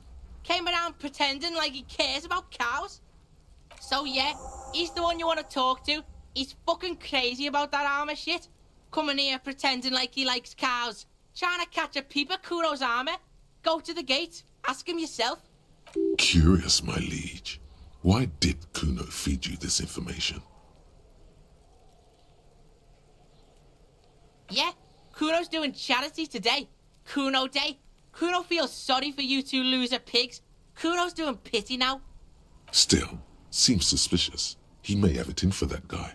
Or you may be paranoid. That is also a possibility, sire. You're testing Kuno's patience here. Get lost, Pig, do you have any idea how fucking stupid that sounds? Kuno's cruising his bitch on the town, and the bitch comes back griefing to the Kuno. What is up with that? Get the fuck out of here, fat ass! Those pants are too small for you. The pants are totally okay. Don't listen to her. She's trying to give you body image problems. Kuno doesn't fucking care. Hear that? Magnesium. That's what you're lacking. The lack of magnesium has you slouched. Yes, and it's critical. Look at yourself. You're practically devolving into a fish due to the lack of magnesium in your bloodstream. You need to get so magged up. You've probably had 2 heart attacks and a minor stroke already, and the only prescription is insane amounts of magnesium. Yes, if you want to live, you need to evolve. You need to transcend the carbon barrier. Go to the apothecary and buy insane amounts of magnesium. It will reverse the damage to your circulatory system.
Nope, no.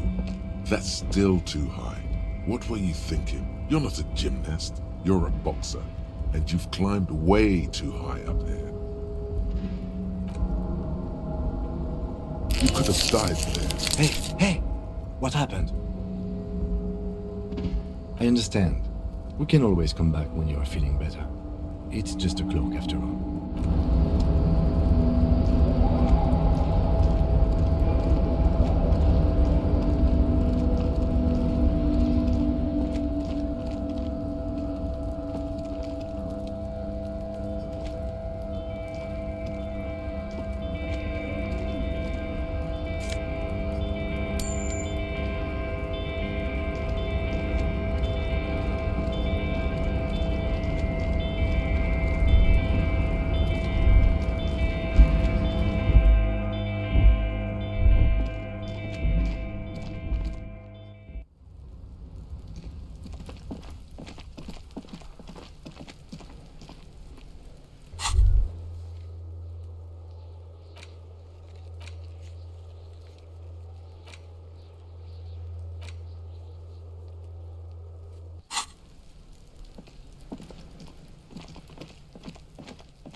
Old call box with a matrix of push buttons lists all the companies in the East Delta Commerce Center.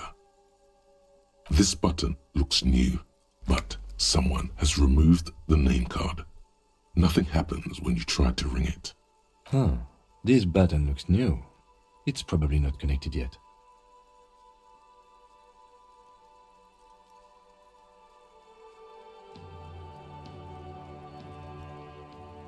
An off-key melody starts playing after you ring the doorbell. Then a woman picks up the receiver. Kuno, please stop calling here. Grown-ups don't have time for your stupid games. She thinks you're the gremlin child. What would he say to this?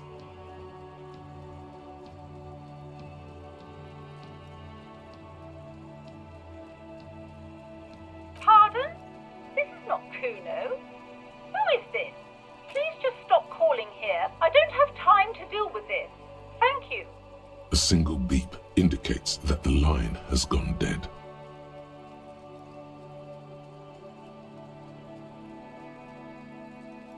Nothing happens after you ring the doorbell. They don't want to talk to you.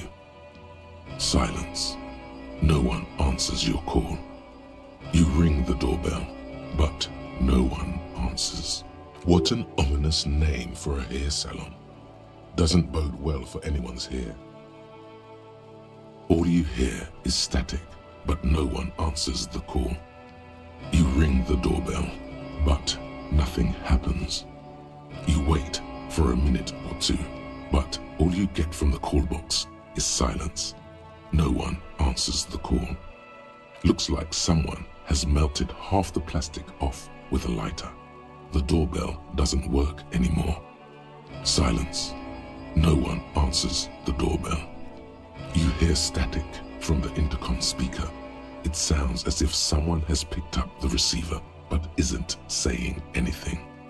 You can almost hear them breathe. Yes, hello. This is Tricentennial Electric. Have you come to place an order? She sounds almost antique, as if her voice was being played off an old wax cylinder. A receiver must not be working properly. Wait, but what happened to Slipstream SCA? There's no Tricentennial Electrics on the list.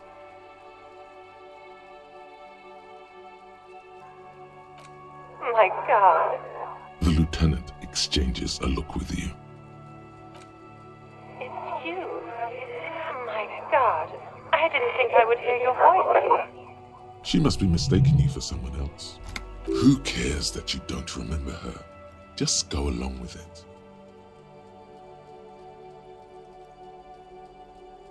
Michelle, just please. Why did you even call? I don't understand. You've been gone for months. I thought you didn't care.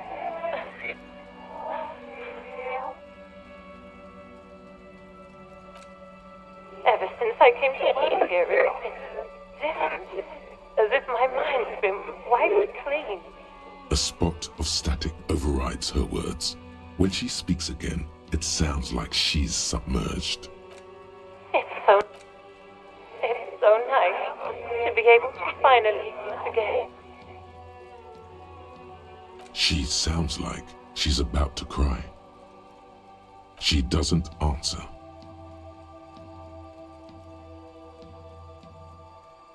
Silence. The only thing you can hear now is static and waves washing ashore on the bay. Another seagull passes by. It's getting cold standing here, staring at the silent call box. It must have been some kind of faulty wiring. We should maybe stop playing with this doorbell. It looks ancient. You press the number sign on the keypad that terminates the call. 12 name cards on the call box read. Silence. No one's home at Fortress Accident.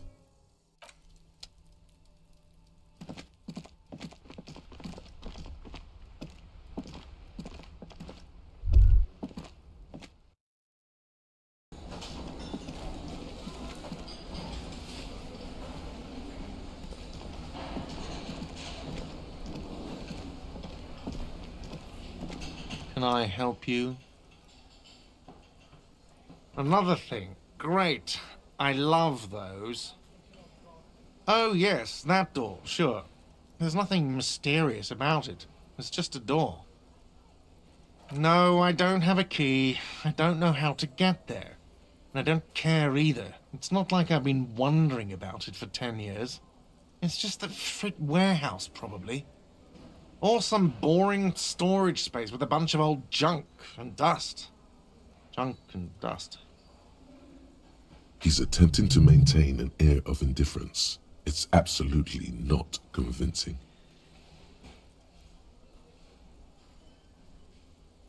Fine, okay, a little. But my job doesn't leave me time for wondering about one locked door in one of the cafeterias I manage. So, I haven't opened it. I have cleaned the whole place 100 times over, though, after the animals. And I haven't found a key, so good luck with that. Yes?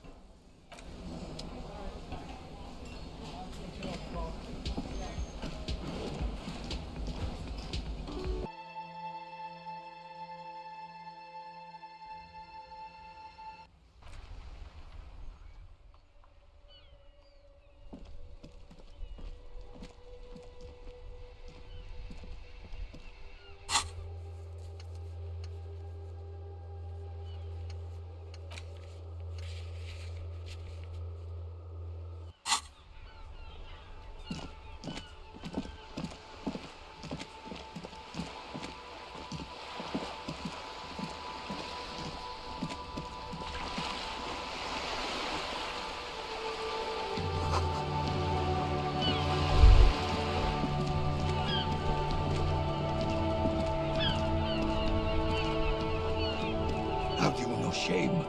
Whining about your back every time you bring out the measuring tape. René, you're a man with a fork in a world of soup. Please, let's just try to enjoy the game, all right? I'm trying to, but you keep breaking my concentration. You're old. I can see that. We're both old. Now stop grabbing your ass like it's a girl. These manly men are playing balls. This is a ball game. Grab a ball and play it. Don't ask questions. Shoot first. Ask questions never.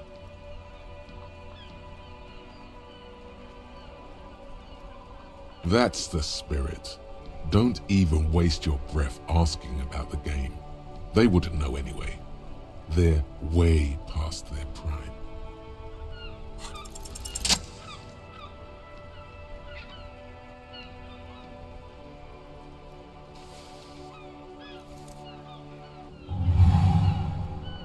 You are immediately surprised by the ball's lack of weight.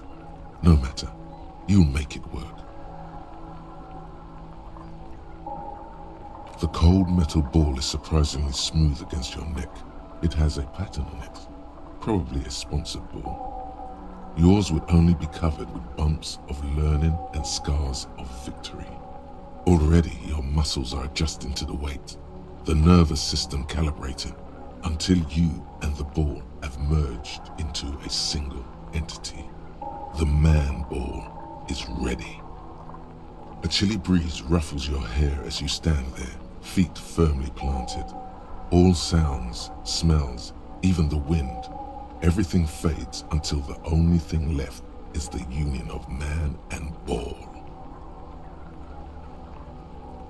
An embodiment of pure motion, a fine-tuned locomotor running at maximum efficiency.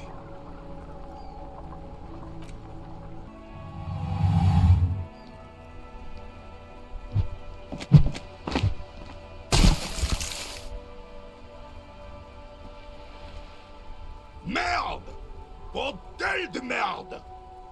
A whorehouse of shit? It wasn't whorehouse of shit.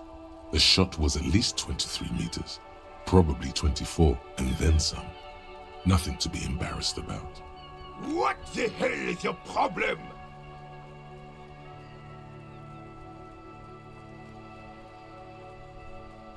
I don't care if you are a cop. You do not just ruin someone's game. It's so goddamn disrespectful. You vandalized our game, son. We can't play pétanque with 5 bull.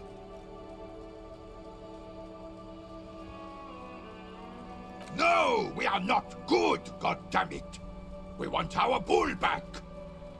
Take it easy, René. This is just a misunderstanding, isn't it, officer? No harm done. Of course there's harm done, you orange slug. You owe us a goddamn bull. Good. Mistakes are forgiven, but men at least try to right their wrongs. I believe you will try. Now, why did you approach us? Yes, why did you come here? It's unlikely they know anything about the murder. You never know. He might know something. This is a good vantage point.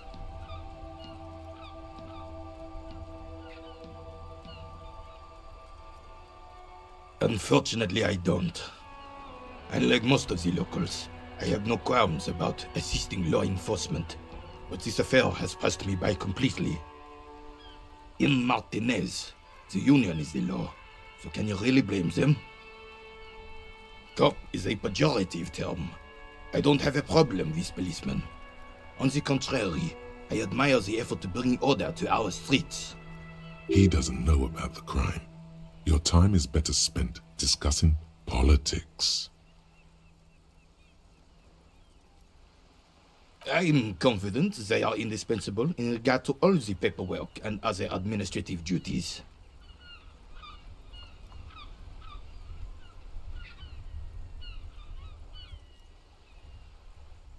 But you must agree that nature, in her infinite wisdom, has made men more fit to perform certain, more challenging tasks, don't you, officer?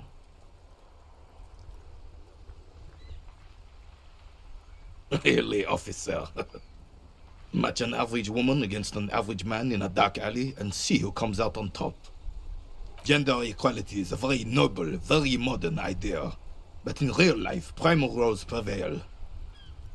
But I do not wish to discuss this matter further. Ah, yes! King Philip III, on his steed. A reminder of what Revachol once was. Oh, absolutely. At the mercy of a cocaine-snorting tyrant who emptied the treasury so he could sleep on a bed of gold. A superpower, feared and respected. A testament to what this country can be under the leadership of a true king. Someone who knows how to rule. Decisively, without fear of offending the sensibilities of the frail and weak-minded among his subjects. This is something the insurgents never understood. A nation is only as strong as its leader. That's why it was such madness to try to... Don't get started on that again. What happened, happened. The carabiner doesn't reply, but his entire being communicates unbreakable resolve. Oh, old Philip was a big fan of the purple nose candy the nobility loved so much. A cocaine connoisseur of sorts. His egocentricity is borderline legendary. You can't even take the responsibility for yourself. How could you fathom the responsibility weighing on the shoulders of a ruler? That's why the Philippian kings use cocaine, for clarity of vision, to aid in their work. Regnum cocainum, Revachol's finest years. Of course. Clarity of vision. Awareness. Philip III was even brought into this world with the help of cocaine. The court medic administered a dose to his mother when she was in labor, and it is well known that with the help of cocaine, only the purest, of course, he was able to connect with higher realms. He's just making excuses for the king's habits, isn't he?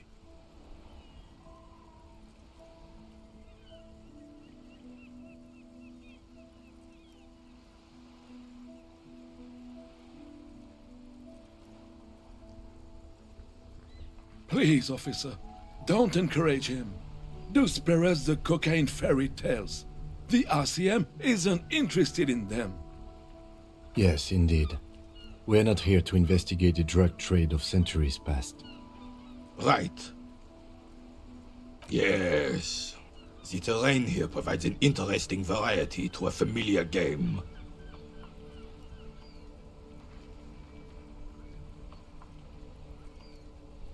Yes. It was left by heavy artillery fire. Why what? Because that's what happens when communards hijack your country, execute your supreme leadership, and turn your capital into a slaughterhouse. You use heavy ordnance to clean up your home. Commies, communists, socialists, anarchists, call them what you like. They just chose a name to feel special. Senseless sentimentality. Sadly, no. It was the foreigners who brought them to their knees. We fought valiantly. Too valiantly. So valiantly we got licked. Should have fought dirty, like they did with their suicide sex cult propaganda and mad anarchist women strapped to shrapnel bombs. We didn't though, and we lacked caliber. God bless him, but the suzerain's cannons simply weren't big enough. It was probably a bit more complicated than that.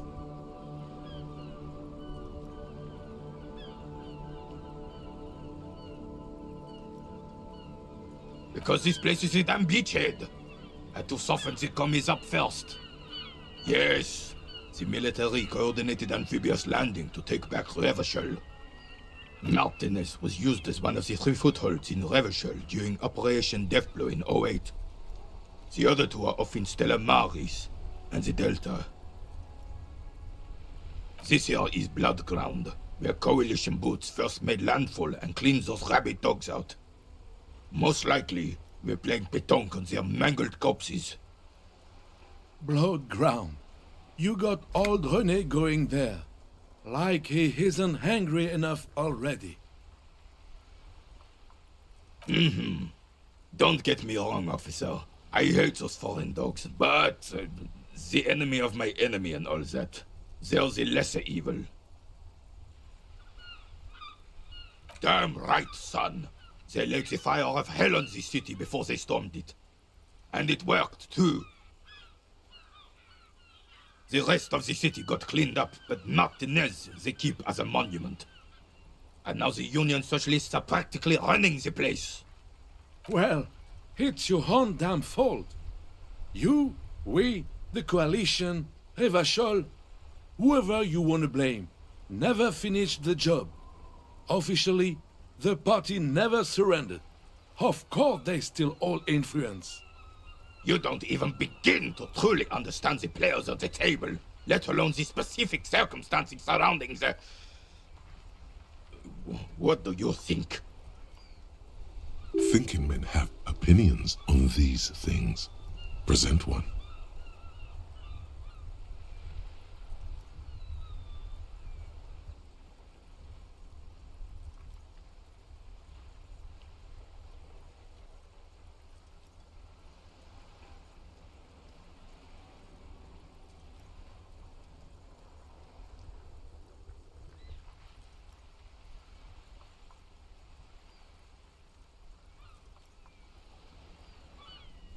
Preposterous!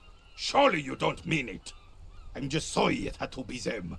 After 8 years of fighting those commie hyenas, boiling cats for food and drinking my piss in the mountains, I would have preferred if the Right Honorable King Guillaume returned through Revachol, or even if that damn clan Frissel had risen from the grave and led us.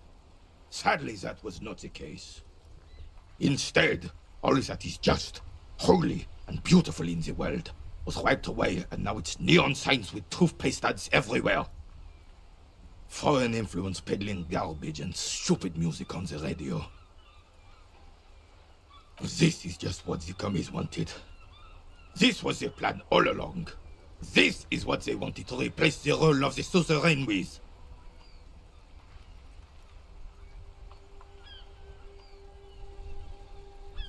A true king in both blood and mind led Revachol before Frissel. He would have been better, but the damn commies drove him into exile. Some manner of self-deceit is present in his thinking. Sounds like this Guillaume abandoned him, and he doesn't want to admit it. Damn Frissel. He was the king we couldn't protect. The Carabineers failed him, and the crown. He died in the hands of the Hyperlay, in a very public execution. He slouches as he says that. It makes him smaller, admitting they left the king to the mob. It doesn't. That was 100 years ago. Ain't got nothing to do with anything. The suzerain is the king. Has everyone forgotten already? It's no use talking to you. You were still in Daddy's balls when it happened. When we took our last stand against the filth and rode the cavalry straight into gunfire. Hey. Psst. Yes, you. Word on the street is you're ready to start building communism again. Yes, you're ready to start building communism again. You've built it before. They've built it before. Hasn't really worked out yet. But neither has love. Should we just stop building love, too?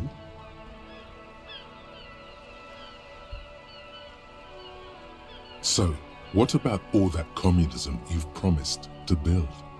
Word on the street is you've woken up from 1,000 years of slumber, promising to erect a version of communism many times greater than any attempted before. Is that true?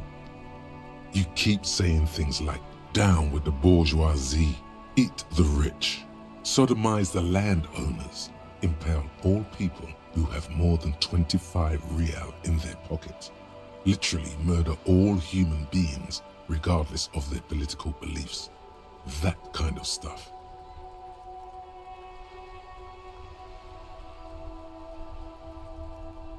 Okay, not in so many words, but don't deny it. You're about to rip off that mask of social democracy and reveal the monstrous seven-eyed lamb of global communism that will devour and masticate mankind. Everyone can see that. So tell me, do you have any questions before we fire up the big communism builder? Or do we get right down to it? Failure. It's about failure. Of course you do. You are failure. You are communism. Absolutely vanquished, beaten, curb-stomped, shat on. While everyone else is out partying, having a callous laugh, you will reverse the fortune of the workers of the world. You alone, against every living thing, against every human alive. 800 trillion real in the hands of an impossibly well-organized ruling class. Towering city blocks of bankmen who have the ears of prime ministers. Million-headed armies of nations and the love of your own mother. You against the atom, the charm and the spin, where the whole world failed. Matter failed to bend to human will. Human will failed to get out of bed and tie its laces. You alone, single-handedly, will rebuild the dreams of the working class. You are the last communist. Now get to work, comrade.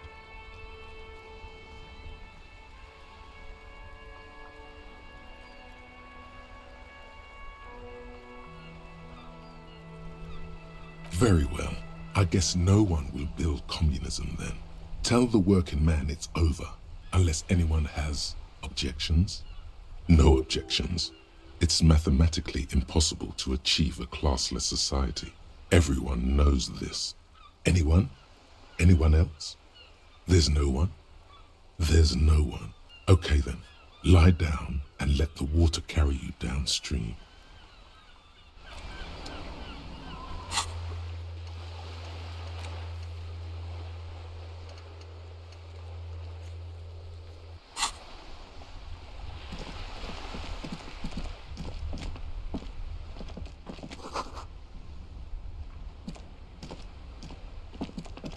This Postlavantorie mail collection box has been heavily vandalized with graffito. A closer inspection reveals 2 bullet holes in the front.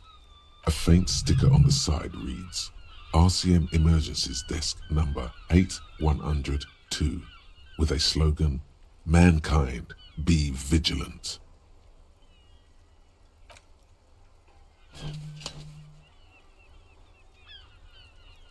The box seems happy. Eat shit, pig, fucked by the coon, and St. G with a crown have been scribbled on it. Jenny is a whore, and best set mailbox also. The mail collection box seems cathartic, thankful even. So do you. You shudder. Then you swallow.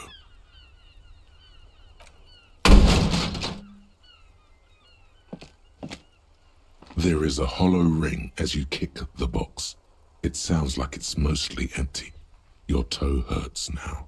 Your toe has suffered damage. It hurts. Cool. You really showed that mail collection box. He does not actually think it's cool. If anything, the lieutenant feels sorry for the poor box. He's leaning in to inspect the layers of graffito that deface it.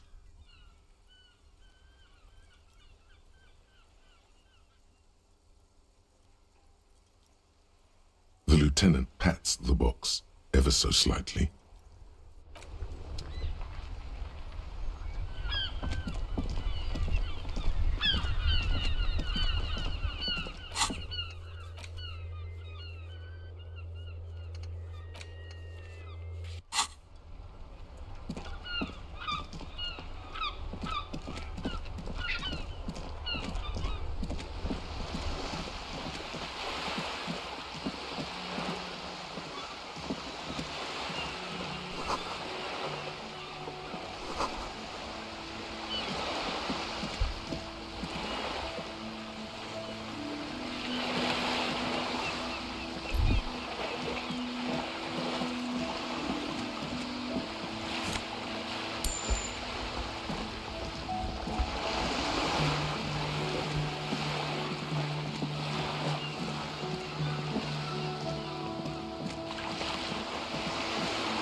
This coin-operated viewer is facing southwest. Its coin slot is full of fossilized bubblegum, rendering the machine permanently inaccessible. A thick layer of graffito covers the lenses. You spell out the word Onug, written on the other side, with N and C scribbled backwards. That's Kuno on the lens. Under the graffito, a sea of blues and greys appear. Behind the water lies a coast studded with concrete and reeds. On it, a church on stilts, lanky weather-worn wooden planks, an X-shaped cross topping its tower. You know this to be the star of Pericarnassus, or the Cairo, the central symbol of the Pericarnassian church, a star, a great moral height to be strived towards. Around the large wooden building you see chunks of sea ice gathered on the beach, and a small tent set up on the ice.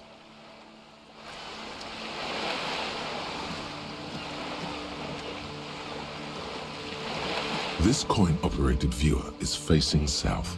The instruction manual says to insert 25 centimes and pull the handle while looking inside. Then use the focus knob to zoom in if necessary. Why place a tourist attraction in the middle of such poverty? There was a revitalization project in '49. A design studio tried restoring Martinez to its pre-war glory. It didn't stick. They got as far as the street lamps and the statue on that intersection. Then something went sour. I suspect that something was Everard Clare, the union leader. He muscled them out. It's how it usually goes around here. We should have done something about the union 10 years ago. That ship has sailed, officer. Your money disappears into the coin slot. A clunk, the ring of metal. The curtains on the display open. You lean in to catch the view. It's blurry, different blues and greens. In the middle of the shimmer stands a drab grey shape, like a ghost. The lenses shift. The ghost sharpens into an islet in the bay. In the ruins, a man-made structure is visible, a half-sunken sea fort. Its concrete almost reconquered by nature. It looks as if it was abandoned quite some time ago. Nothing but a rotten tooth remains of the anti-aircraft tower. A lonely birch tree grows out of it. Really? I don't have the eyesight to make it out.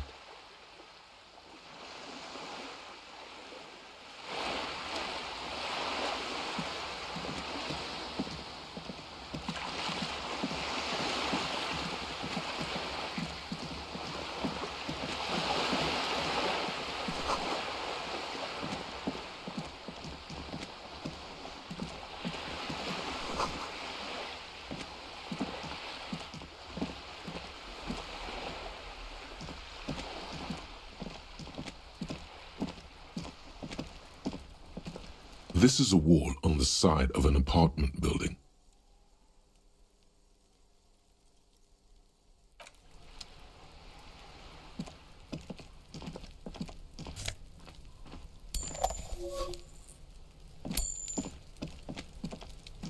Are you trying to sneak up on me?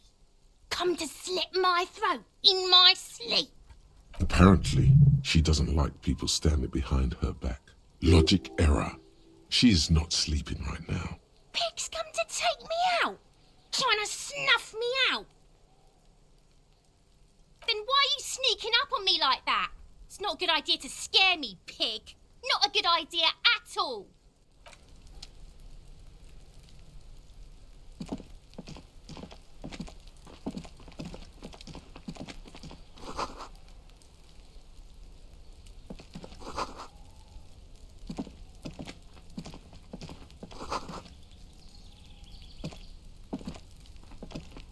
There must be another way into the building.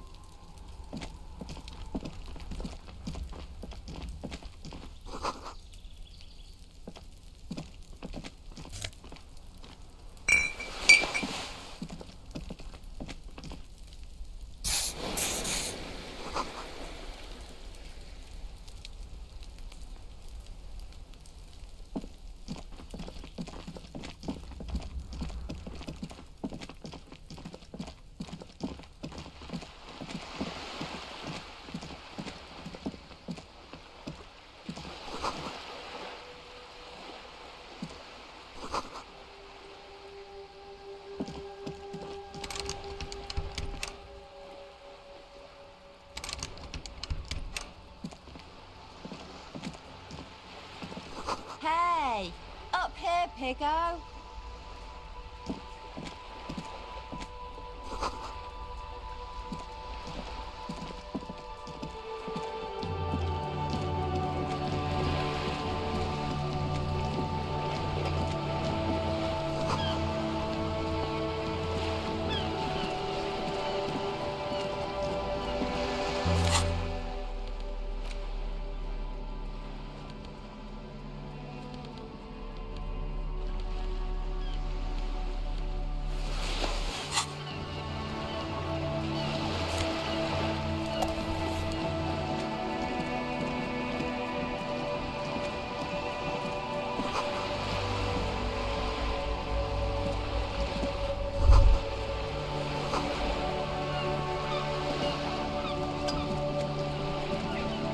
striking woman leans against the cabin top of her sailing boat, smiling as you approach. Her green raincoat glistens with droplets. A silk scarf is tied around her throat. Good evening, officers. I'm Joyce. Joyce L. Messier. I represent the board of Wild Pines, the owners of the harbour. You gentlemen must be from the RCM.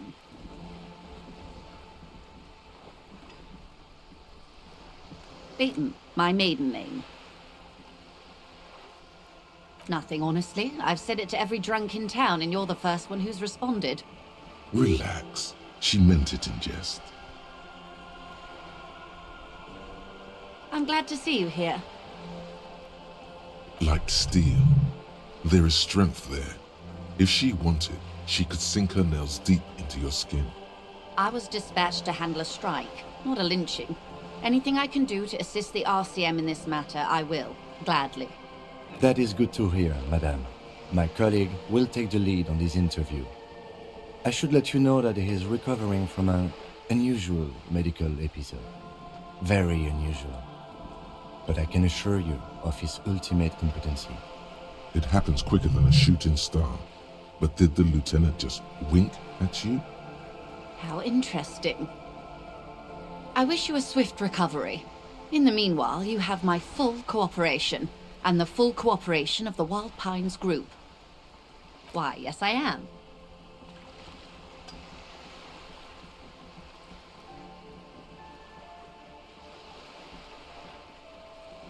The boat? No. It is called Cordelati 19 because that's the type of sloop it is. It's a pleasure craft, a 19 pacer. It also happens to be rated for Category 1 racing. Though these days, my sloop, I like it a lot. It's the eel's hips, baby. I'm enjoying this part of the interview. It has so little to do with the murder we're investigating. Of course there are. We're on an archipelago. How else are you supposed to get around? I mean, we are on Le Caillou, are we not? Technically, the neighboring Ozon and Fas a la Mer island groups are archipelagos, while La Caillou, by contrast, is a single fertile landmass, the fourth largest island in the world. It is not an archipelago. Okay, if you want to get technical. The point is, we're all on islands here, and sail is still the most expedient way to get from one island to another, especially when you're in a hurry to resolve a strike. I haven't seen anyone else drive a souped-up Capri Kenema motor carriage either. Actually, that motor carriage has been specially issued to serve as a patrol and pursuit vehicle. It's for crossing long distances in the greater Revachol industrial harbor. It's not a toy. Neither is this. A toy, I mean. It's a machine for crossing long distances in the Bay of Revachol, between the city and the islands. You need to make this lady admit she's only riding around on this boat because she's rich. Why what? Stop thinking. Take her down.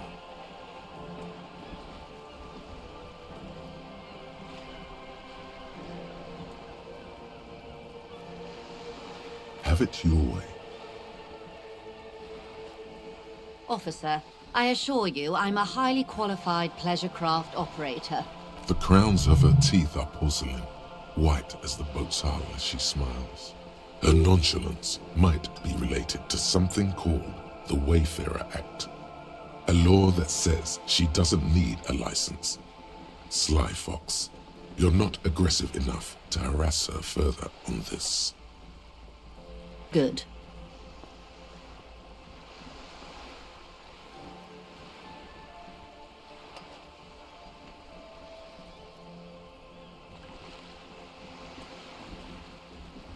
Everything. Right up to, but not including, trade secrets.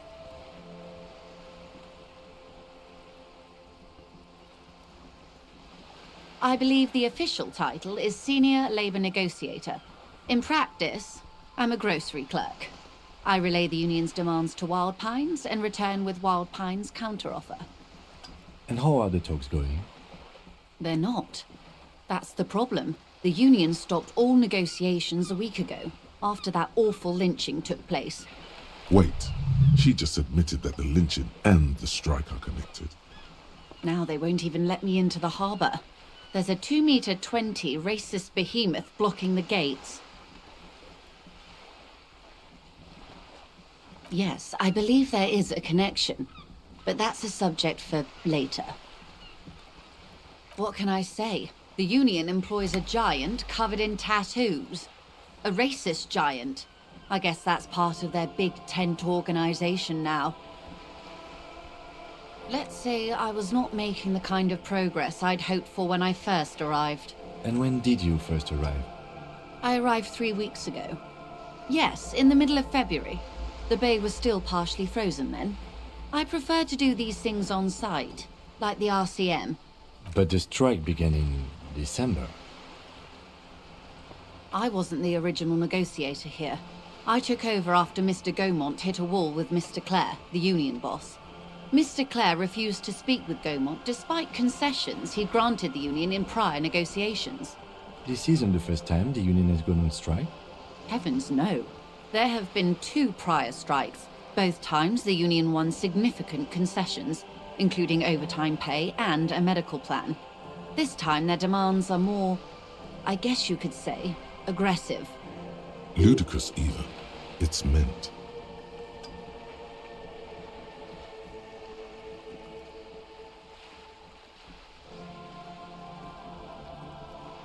There are leaflets everywhere, and banners. What did they say again? Oh yes. Every worker, a member of the board. Most of the workers probably don't know what that means.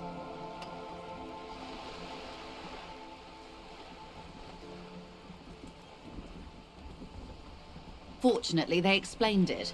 Every time the Wild Pines group makes a decision about anything, it needs the signature of each of the 2,200 workers in its Martinez terminal.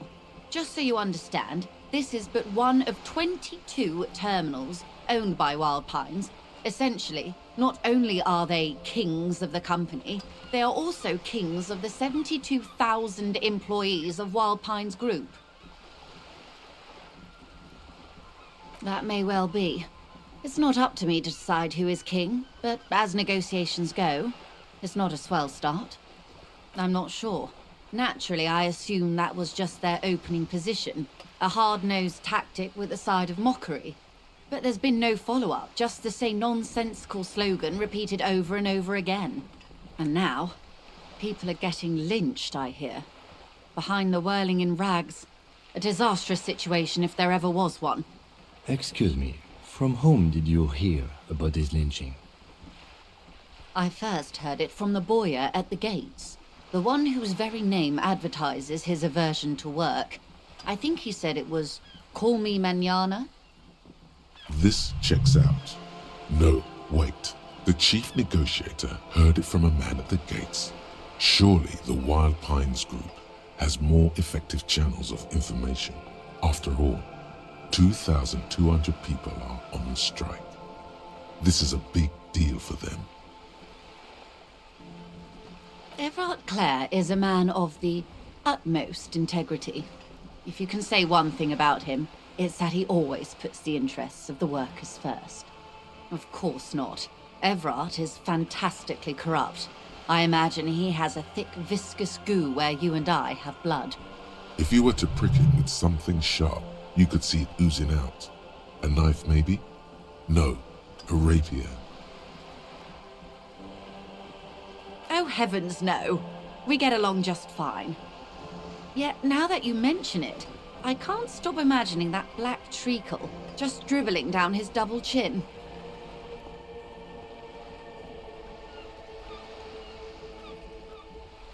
He is the most corrupt individual I have ever seen, and I deal with men like him for a living. If there is anyone more venal, more irredeemably nepotistic, then it's his twin brother, Edgar. Yes, Edgar looks exactly like his brother, except for that lazy eye. He also talks exactly like Everard does, and when one's term as foreman is up, the other takes over. It's how they circumvent the term limits, you see. with a funny little switcheroo. While in office, they've embezzled God knows how much of their workers' dues. The Débardeurs Union was once a perfectly normal institution. 20 years ago, anyway. It must not have been easy to establish under the Emergency Act, but they did it. I can respect that. Organised labour at its best, as they say. Then something happened in the local chapter elections. The brothers Clare came and transformed it into a... how do you say? A mob. The Débardeurs are a crime syndicate. Sad as it may be, I suspect we'll be forced to cooperate with them. Refreshingly honest, officer. The company has tried appeasing in the past, but I'm afraid our concessions have only emboldened Everard and his brother. And your opinion, Detective, if I may ask? I'm a curious and talkative person, you see. Would you say the Débardeurs Union is...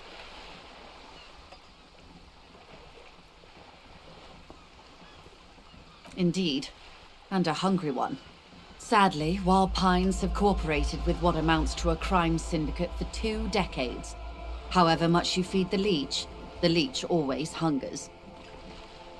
Mr. Clare told him to... how did he put it? Fuck off, midget. Gaumont is short of stature, you see. Keep in mind, this is a negotiator Mr. Clare has worked with before, and who was more than fair with him and the Union. The scabs? You mean the huddled masses of Jamrock come to plead for work where the Union refuses to? Don't let her answer it herself.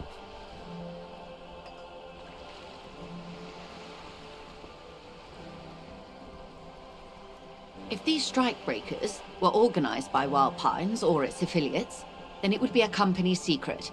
I could not share it with you. Not yet, at least. It's implied. She's open to discussing this matter with you at a later occasion. I'm glad you asked. There was a woman, the previous forewoman of the Union. She disappeared. Disappeared? Yes. On the last day of the local chapter elections, her daughter phoned in and said she wasn't running anymore, or coming to work. Ever. End of story.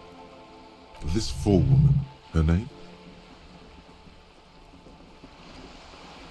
Sadly, the company records do not even give a name. She's just forewoman in private correspondence, Holly. I don't even know if it's a sir or given name, and I don't have access to the Union's files. Downright haunting, if you ask me. The Wild Pines suspected foul play, but what could they do? It was a Union matter. The point of the presentation is, these kinds of things happen around the Clares. Watch out when you're dealing with him. Thank you for your concern, ma'am. We'll be just fine. Of course. How else can I help? That's the man who was killed. I'm afraid this is a discussion for once we've cleared the lynching question. Better not tie the forestay to the batstay on this. I hope there is something else I can help you with. Quite a few things, I'm afraid. The information I'm to share with you includes sensitive trade secrets. For the sake of my employer, I have to ask for your names and badge numbers. Of course, ma'am. We should have introduced ourselves. I am Lieutenant Kitsuragi, from Precinct 57. And this is my colleague from Precinct 41. I'm afraid he doesn't have his badge at the moment. I hope mine will suffice. How curious. Why is that, Detective? I see. So, are you saying you lost your badge during the course of this episode?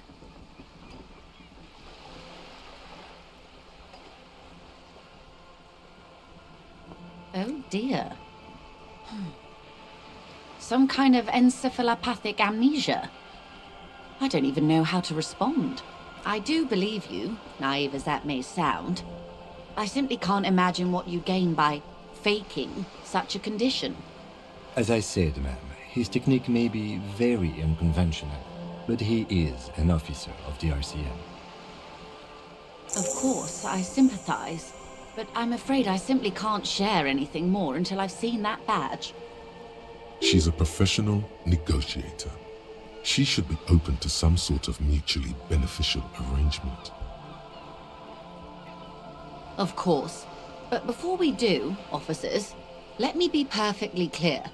The situation is extremely volatile. The sooner we can speak about this lynching business, the better for all of us. What we do. I'm afraid I don't speak for Wild Pines as a whole. It's a giant undertaking. There was a touch of discomfort there. She wants to merely represent. The Pines' core competency is logistics. Container shipping, freight, that sort of thing. See those airships there, blinking? Those are the shipping side of things. And that is the terminal. Another subdivision deals with energy, oil and gas exploration, offshore platforms. The Wild Pines Group is one of the original Revacholian Indo-tribes. Companies awarded royal monopolies by the king, the suzerain himself, centuries ago. The king is long gone, but several of the Indo-tribes remain. Saint-Baptiste, LUM, an unknown entity known as Brightest Star. Why, thank you.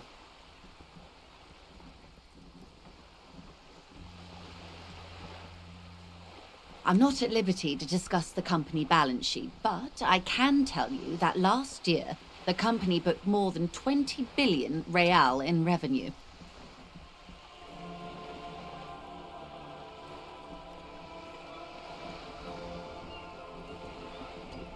$20 billion is a large number, but the conglomerate employs 72,000 people. They all need to be paid. Then there are capital improvements, interest payments. A conglomerate the size of the Wild Pines is like a shark. If it stops moving, it will die. Then what becomes of those 72,000 families? It's a tremendous responsibility. They started as an exploration and cargo fleet conducting trade between the Samaran and Insulindian Isolas 250 years ago, when pine ships explored the South Seminese and charted Lomantang on behalf of the suzerain. Centuries of care, deliberation, and madness have gone into this endeavor. Vessels pass through the Great Unrest to re-emerge with apricots in tow. The logic of the system is totalizing. It's taken everything from its employees to build it. You mean aside from being the terminal's legal owners, who are responsible for moving 8% of the world's cargo? There are no minor cogs in the system. Each terminal must be accounted for, lest the entire system break. Every hiccup in such a system means thousands lose their jobs, the world over. I'm here to assure that doesn't happen. This reality. Yes, reality is your side case. An experimental side case.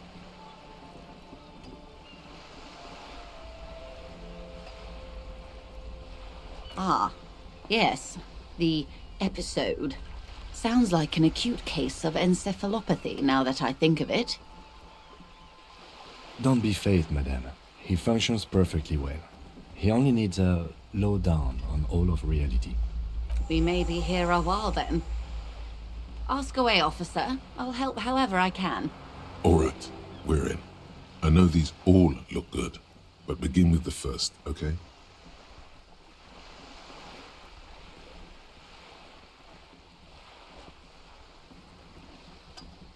We're in Martinez, baby. Martinez is a district of Revachol. A very small district tucked away near the industrial harbour, north of the 881 and Jamrock. You would be excused for not knowing about it. Unimportant, they say. Forgotten, even. Shelled to smithereens during the Revolution. It has its charms, just not this time of year. I'm not a good ambassador. I've only been here once before, as a teenager. Not a lot has changed. There are ruins, a terminal, fishing boats, reeds, boys with boxy shoulders. This place used to be a province, a workers' resort before the city swallowed it and the artillery did its work. The reeds are the real star of the show here now. The further down the coast, the wilder it gets. It's not really a sea, it's the Bay of Revachol, and the bay feeds into the ocean. Yes, we're on an island in an ocean, the world's largest body of water, the Insulindic. Known to the early Revacholians as Les Immensités Bleues, the Blue Immensities. Caillou, as you already know. Imagine a pebble. A smoothed-over pebble amidst a great blue sea, misshapen, cracked. The cracks are the River Esperance. We're in the delta of this river, on the 6th branch, the Martinez distributary. Revachol? Revachol is what you call a city. The great kind. History detective. They built this city to resolve history. Our part in it, at least. Our centuries. In the DeLorean century. 380 years ago. The nations of the Occident, or migrant workers from Seminine and Ile-Marat, depending on your creed. They say it's where the terrible questions of our time will be answered. The tensions are highest, the fault lines deepest. By that I mean conflicts. Ideological conflicts. The stuff of men. We are standing on a fertile, self-sufficient island able to sustain up to 200 million people in the middle of the Insulindic Ocean, the world's connective tissue. It's where the money is. Oh, we're quite a way off. About... A sparkle of lights on the horizon, like evening stars above the curvature of the planet. 22 kilometers from the center of the world. That soldering iron is the bank of the world building. The bottom floors are Insiacom. Coalition government, Insulindian Mission Command. Silence. She lowers her hand. The water, the light. It's as though you're seeing it for the first time. There is no recognition, only the immensity of the sea and the cold radiating from it.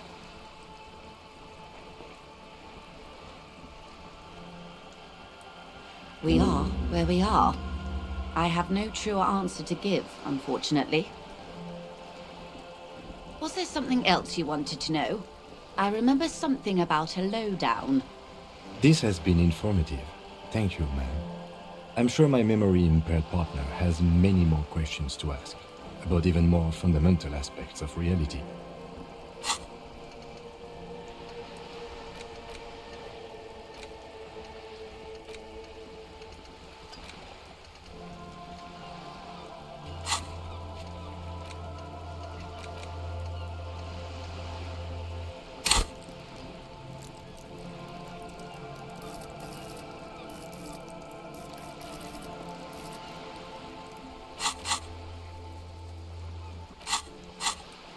Might I suggest not asking them all right now?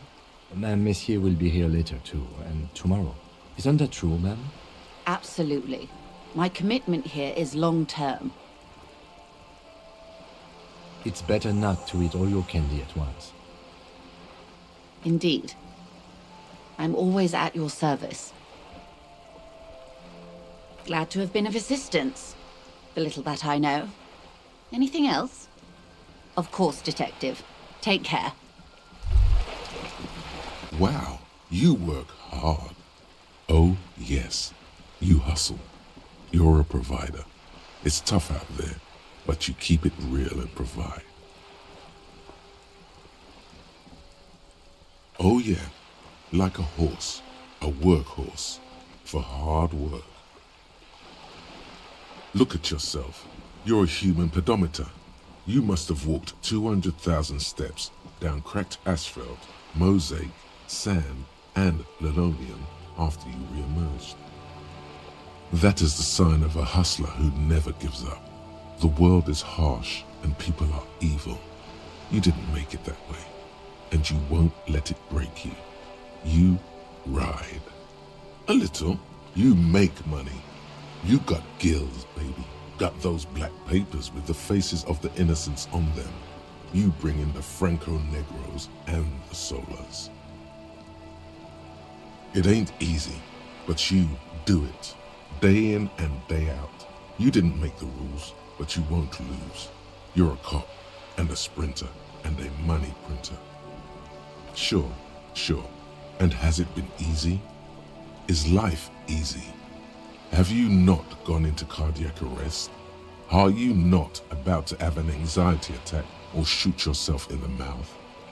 But you still hustle 24/7, ride or die. Now, ask yourself, are you rich? That's right. You work harder than anyone. You almost rode yourself to the grave and you're still practically a hobo. Why is that?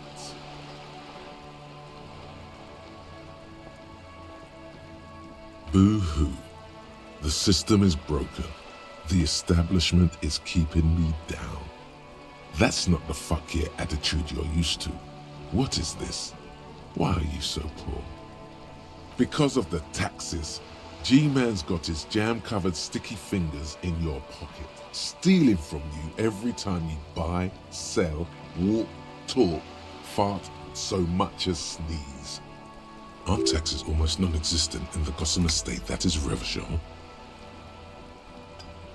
You and I both, but they got those indirect modes of taxation. Sales tax, excise duty, extraction tax. This tax that doesn't even have a name. Plus, there's the stuff people in other countries pay for that makes them ask for more money from you here. The Gossamer state's a myth. In total, the coalition government is taking 98% of all your money.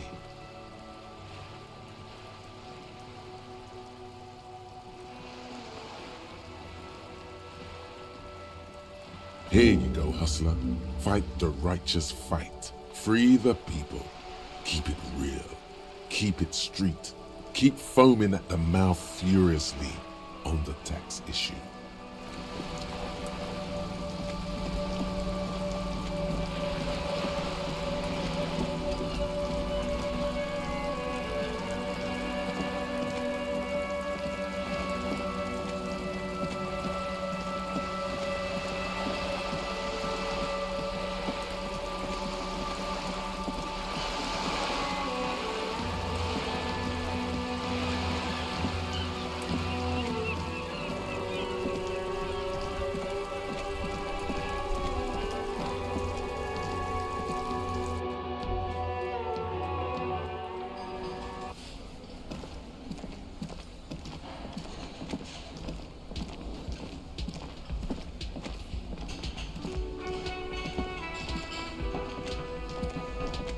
Can I help you?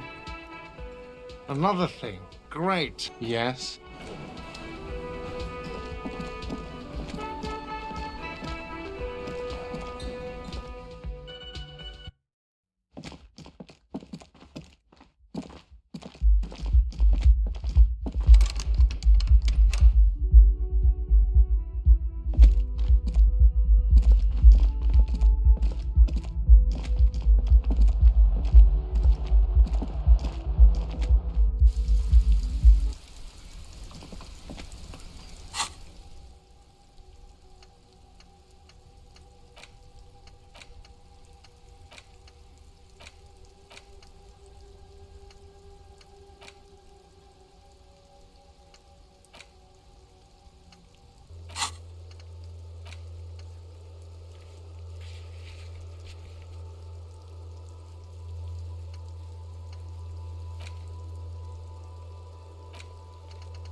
Yes?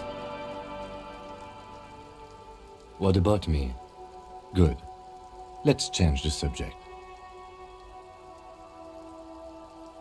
No response. He's having trouble processing. A moment, Pop.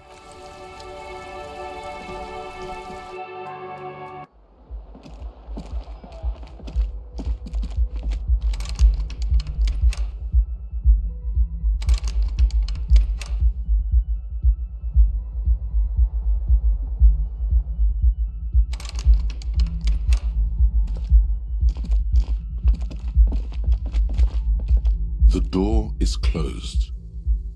Still no answer. Still nothing. The lieutenant gives you a quick glance.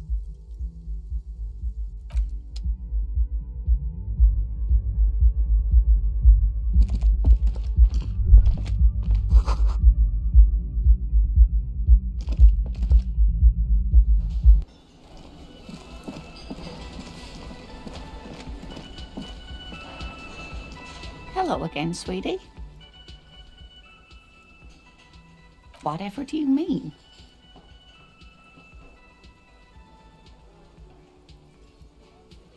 Sequence killers? Oh my. But I think you already have a partner, sweetie. A partner who needs you to get back to helping the people of Martinez. I can assure you with absolute certainty, there are no sequence killings taking place in Martinez. Now, gentlemen, no need to squabble. I wouldn't be of much use to you anyway, sweetie. Thank you, but Martinez isn't the most wheelchair-accessible place, you see. I'd slow you down. Perhaps another time. Oh, sweetie, I heard your conversation with the manager about your financial troubles. When do you get your next paycheck? You must be joking. Although our pay does sometimes feel like a joke. It's not easy to assert your right to a decent living wage when you don't have a strong union behind you. Maybe you should talk to Everard, the union leader. Interesting idea. This Everard sounds powerful. Maybe you can wrangle some coins out of his pocket. Oh no, I'm so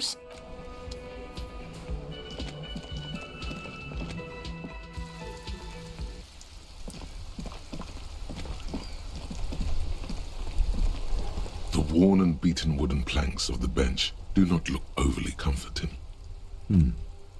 We can sit on benches after we've solved the murder. Let's go. You can revisit the bench if you ever need to pass the time when Lieutenant Kitsuragi is gone.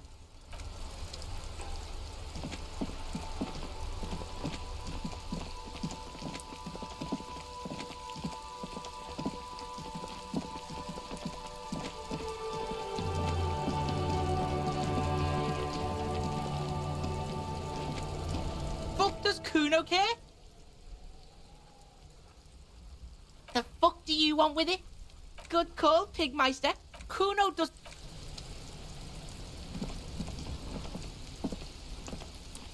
The man is decomposed. The lieutenant adjusts his glasses and takes a deep breath.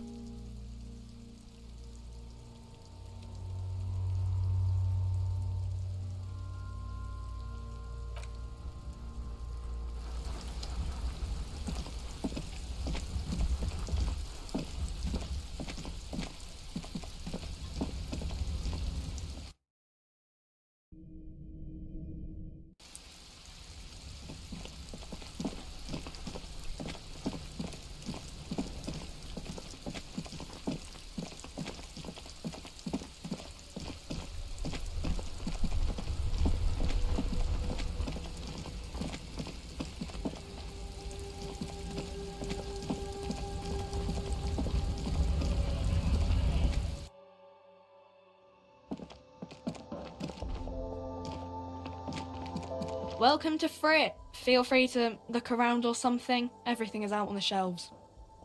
What's that magazine she's reading? Okay. I'm not really supposed to be chatting to anyone, but...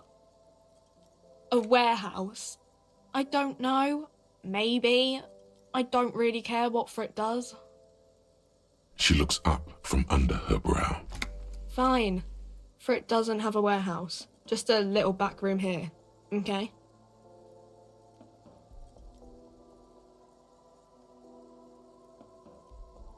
I don't really know anything. I mean, I know it's there, but I haven't seen it, so... Not really. No. I didn't know him at all. I don't know, really long. I don't know. No need to worry. It's just standard procedure for us to ask around. If you hear anything, let us know, okay? Okay. Uh-huh. Reality? You mean, what reality? Economic reality, or...? She is like a student unexpectedly called upon by a teacher. Can she answer the classroom question? I don't really know anything. I mean, I'm 15. Yeah, that's why I'm working my arse off in Frit. So I guess, like, that's economic. I don't know. What about it? We're in Frit? As mankind, or as a nation, or... What will her essay prompt be? In a good place. I mean, science is doing great, and this radio computer thing seems to be kinda big. I don't know. Our government? Or do you mean something else? Sorry, I don't know. Look at the clock. It's right behind you on the wall. The clock shows the time at 10:09. The hands seem to be still. It's apparent the clock doesn't work. When ordinary people take over the government and, demands democracy. Yeah, it happened like 50 years ago or so. Sorry, I'm not very good at this. Cool.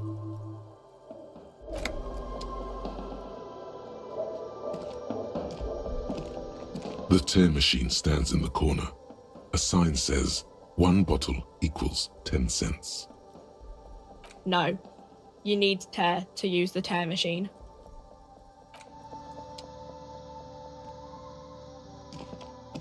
A small cabinet on the wall is filled with various medicine bottles, nasal sprays, and blister packs. They all bear the Saint-Baptiste Pharmaceutics logo. I don't know. Let's see. Nosafed is a nasal spray. Dramamine is a really good painkiller. Magnesium is a dietary supplement. Hypnogamma is... I don't really know what Hypnogamma is. I guess it makes you feel less shit. It's recommended to use after lots of partying, studying, or exercising. No, sorry. I'm not like a doctor or anything. Nosafed heals +1 health. Dramamine heals +3 health. Magnesium heals +1 morale. Hypnogamma heals +3 morale. Saint Baptiste, you know, the pharmaceuticals company.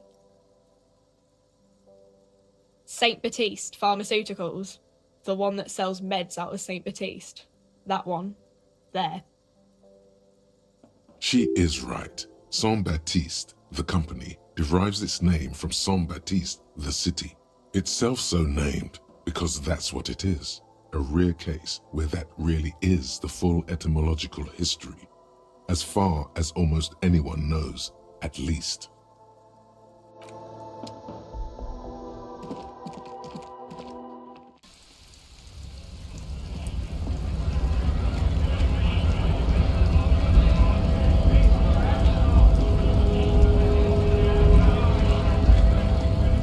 Right to work!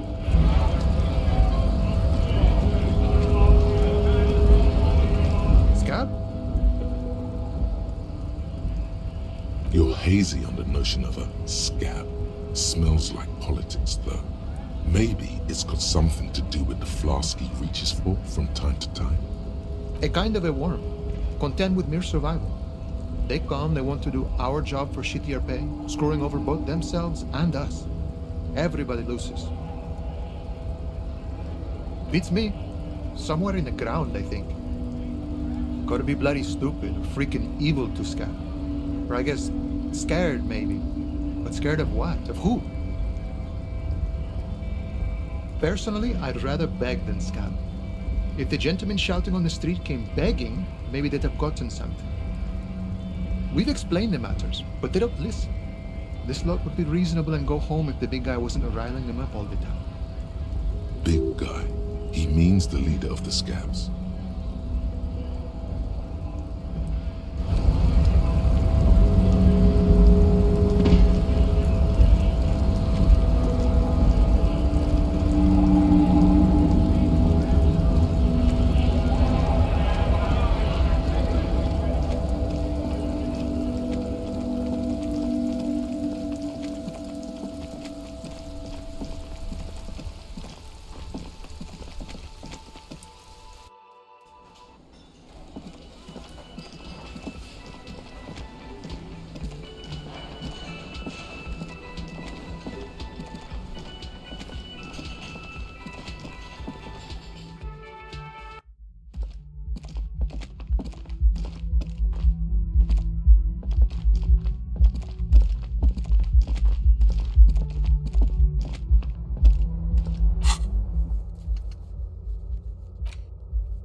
Yes? What do you want to know? What's there to say? It's just stupidity. The cop kind. Our precincts can't decide if Martinez is part of Jamrock or the Industrial Harbor. Yours or mine, as if we somehow own parts of the city. Typical street gang mentality. So we've let the Union make a mockery of law enforcement here, and now it's come to its natural conclusion. Well, sort of. It's less a matter of who gets to police Martinez than who has to. It's an orphan district, in other words. I think the dispatch desk just told both our stations about the hanging. There was quite the brouhaha at the 57th, I can tell you that. Time to settle it, they said. Cop off. But I assure you, I am not their finest or toughest, with 102 cases solved. What I am is least interested in a pissing competition. So he volunteered to represent the 57th, but not out of competitiveness. On the contrary, somewhere in your mind hangs a dark green blackboard. There are two columns. One says, cases solved. The other, confirmed kills.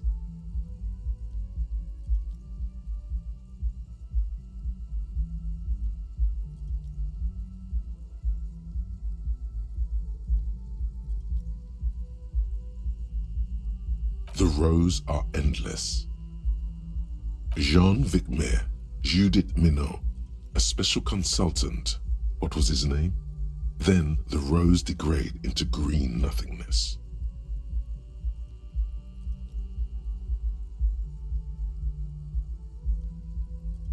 Well, technically, the official record keeper has been known to double count murder-suicides.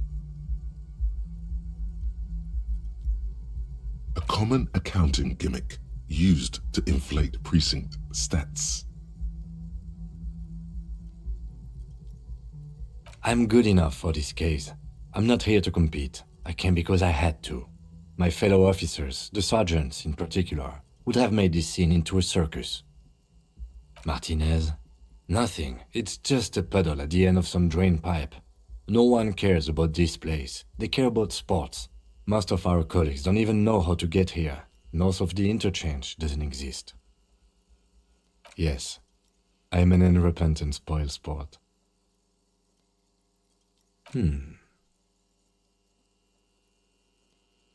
It's all part of the master plan, you see.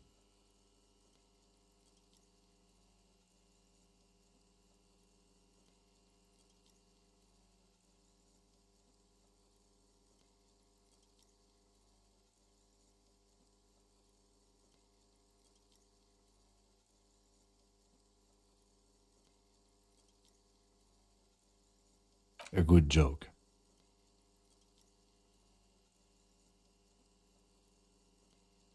It's good we set this thing aside. Was there anything else you wanted to ask about? Yes, it's a wholly pointless matter. Forget I ever mentioned it.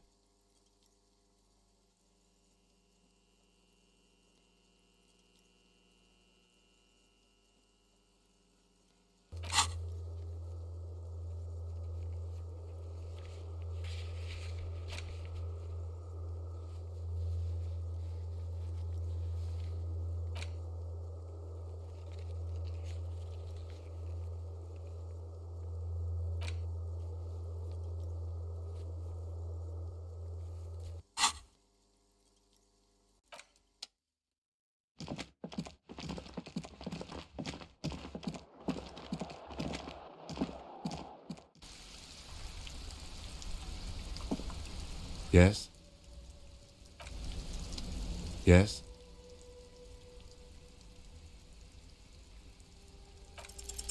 Look at you. It's because you're a failure. They sent you to Slight, Precinct 57. Just think about it for a second. You're a raging alcoholic who showed up 3 days late wearing piss-stained disco garb. You weren't sent here to win.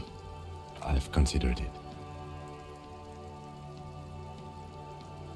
It would be immensely ugly of them, not to mention unprofessional, but I also think it's somewhat unlikely. I checked the records. This jurisdiction dispute, who polices Martinez, reaches back to the 30s. It's as old as my station. And all this time we can't decide who gets Martinez? I think, yes, both stations would prefer a win. I am the finest of nothing. Safe? No. But you're old. You've made it this far. Something has brought you through. We've only just started working together, so I don't know what it is yet. But it's there. So no, I don't think they sent you as a joke. And even if they did, they are in for a surprise. Yes? What about me? Good. What do you want to know? Good.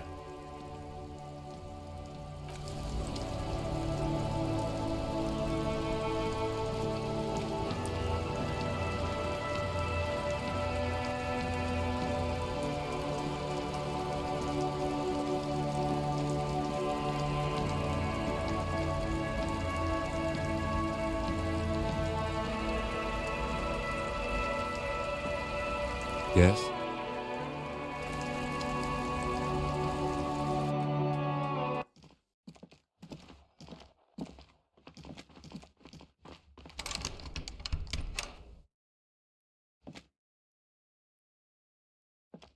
Yes? What do you want to know? Good.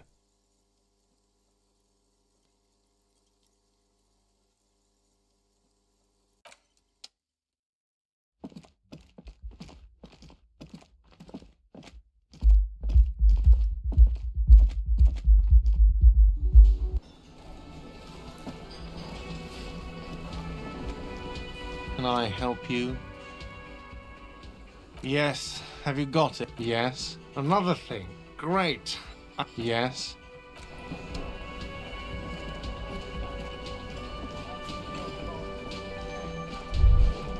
You see a heavy steel door.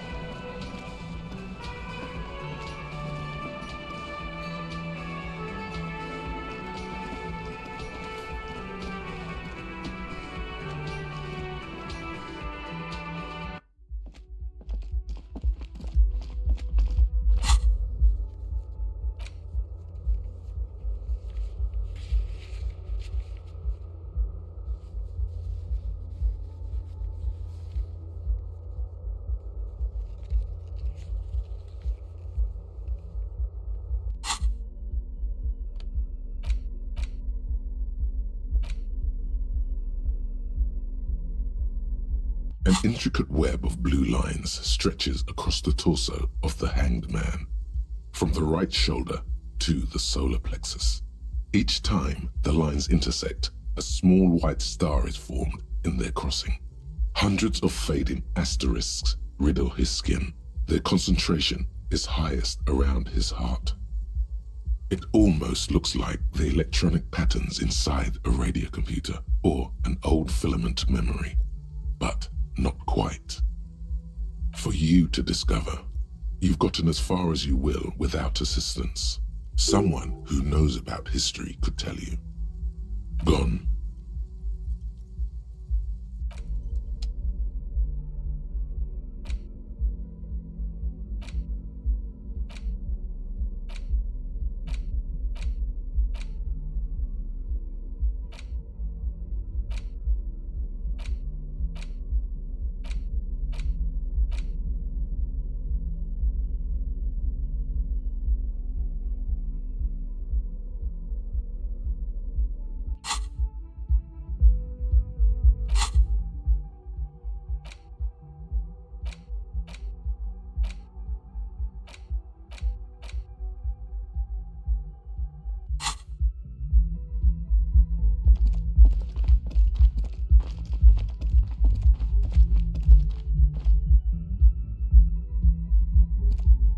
Yes?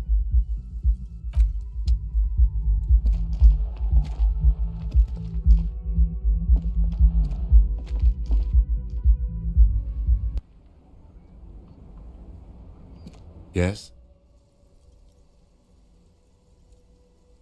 Excuse me? Frankly, Detective, you are in a deranged state. I can't let you proceed without close supervision. In fact, under normal circumstances, I'd be duty-bound to report you. Take it as a token of good faith between our precincts that I haven't done so. That's good. Some you time? This is a police investigation, not a journey of self-discovery. You'll still have your evenings to yourself. Tonight, it's important not to let one style interfere with their work. The lieutenant is pretty sure style is just a euphemism for nihilistic binge drinking. We should think about calling it a day, maybe. The nights are still miserably cold this time of year. We should take care of that, then. Let's talk to him anyway. An officer of the RCM shouldn't be sleeping in the streets. We'll figure something out. Yes?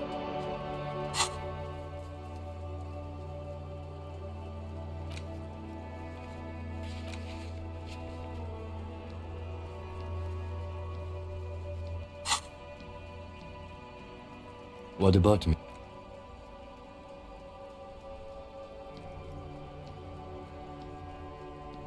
Good.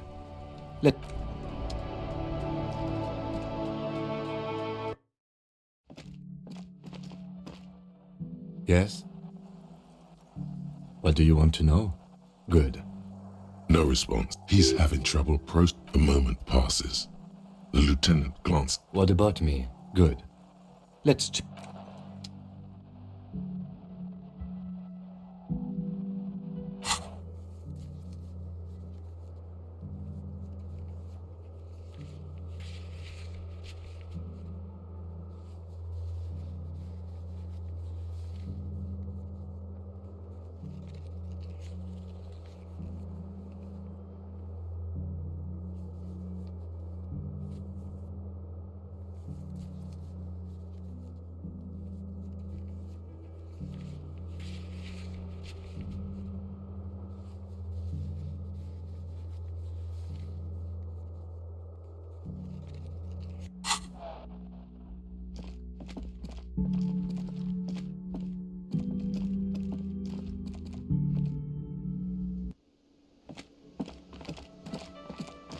Can I help you?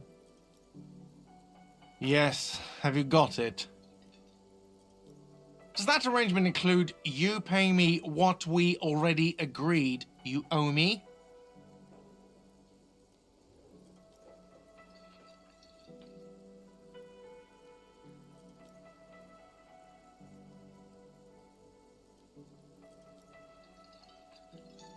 I understand your predicament as the manager. However, I feel I must remind you that we are here to conduct an important investigation that also affects your business. Forgive me for saying this, but your colleague seems more committed to drinking, and I mean no offense. It's really nothing personal. I just have to protect the interests of this establishment. Not until you bring me the money. Okay, I might have something in my motor carriage we can use when you're done here. Oh, Lieutenant, we're done here.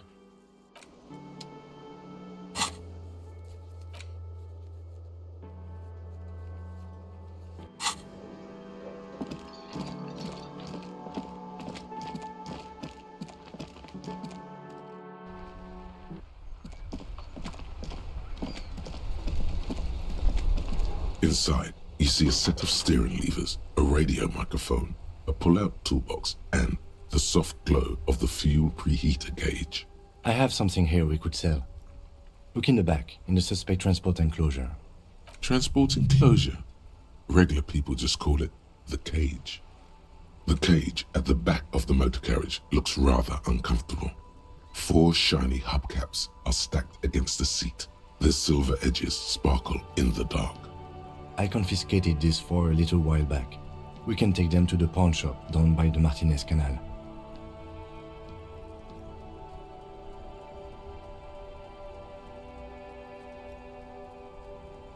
There are spinner hubcaps, frivolous things you put on your wheels.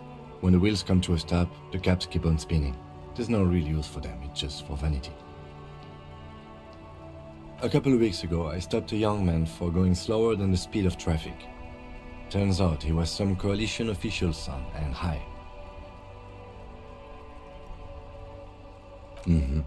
I took them and arrested him for driving under the influence.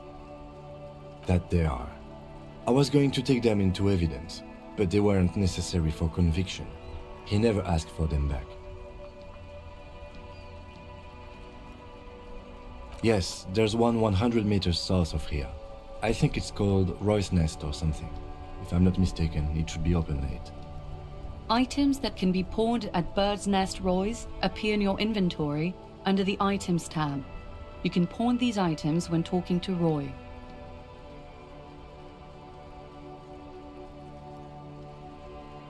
No, that would be silly. I don't know why I kept them. It doesn't matter. I couldn't put them on this MC anyway, a cup with spinners. That would be outrageous. The spinners shine so bright they reflect on the lieutenant's glasses. He doesn't say anything either. The lieutenant nods as you take the spinners. As you tap on the gauge, the indicator pin jerks as if startled. It's in the large orange sector, indicating the engine is warm. Next to the gauge is a red switch labeled heat. No, that's enough fun with the foldable headlights. I know they are mesmerizing. They are also fragile. I'm not going to turn it on for you again.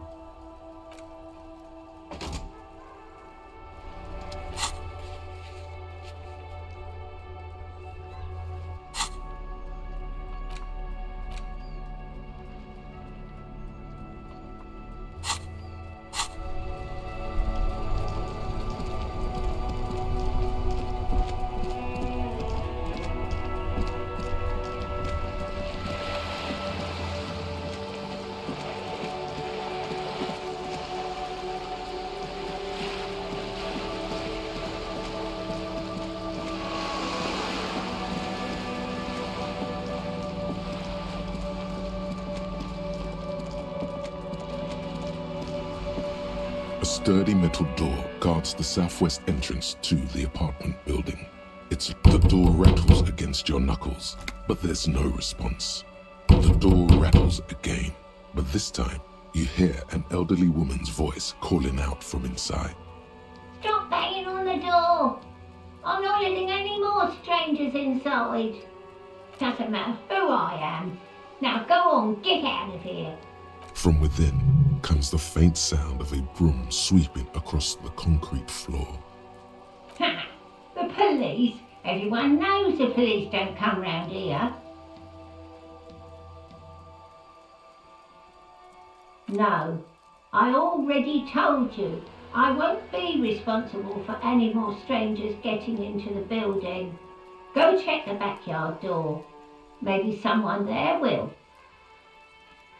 Backyard door. There must be another entrance to the east. Madame, I assure you, we are real police officers. There is no reply. Just faint, sweeping sounds inside. Madame, I assure you, we are real police officers. There is no reply.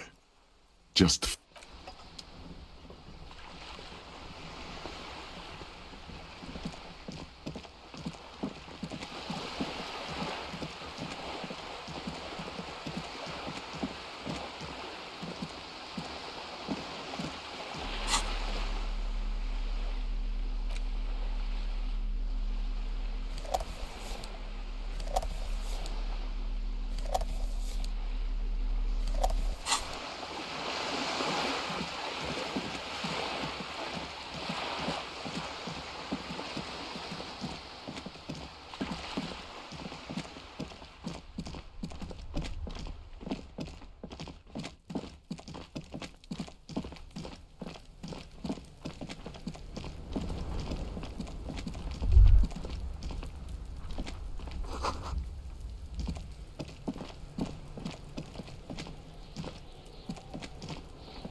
There must be another way into the building.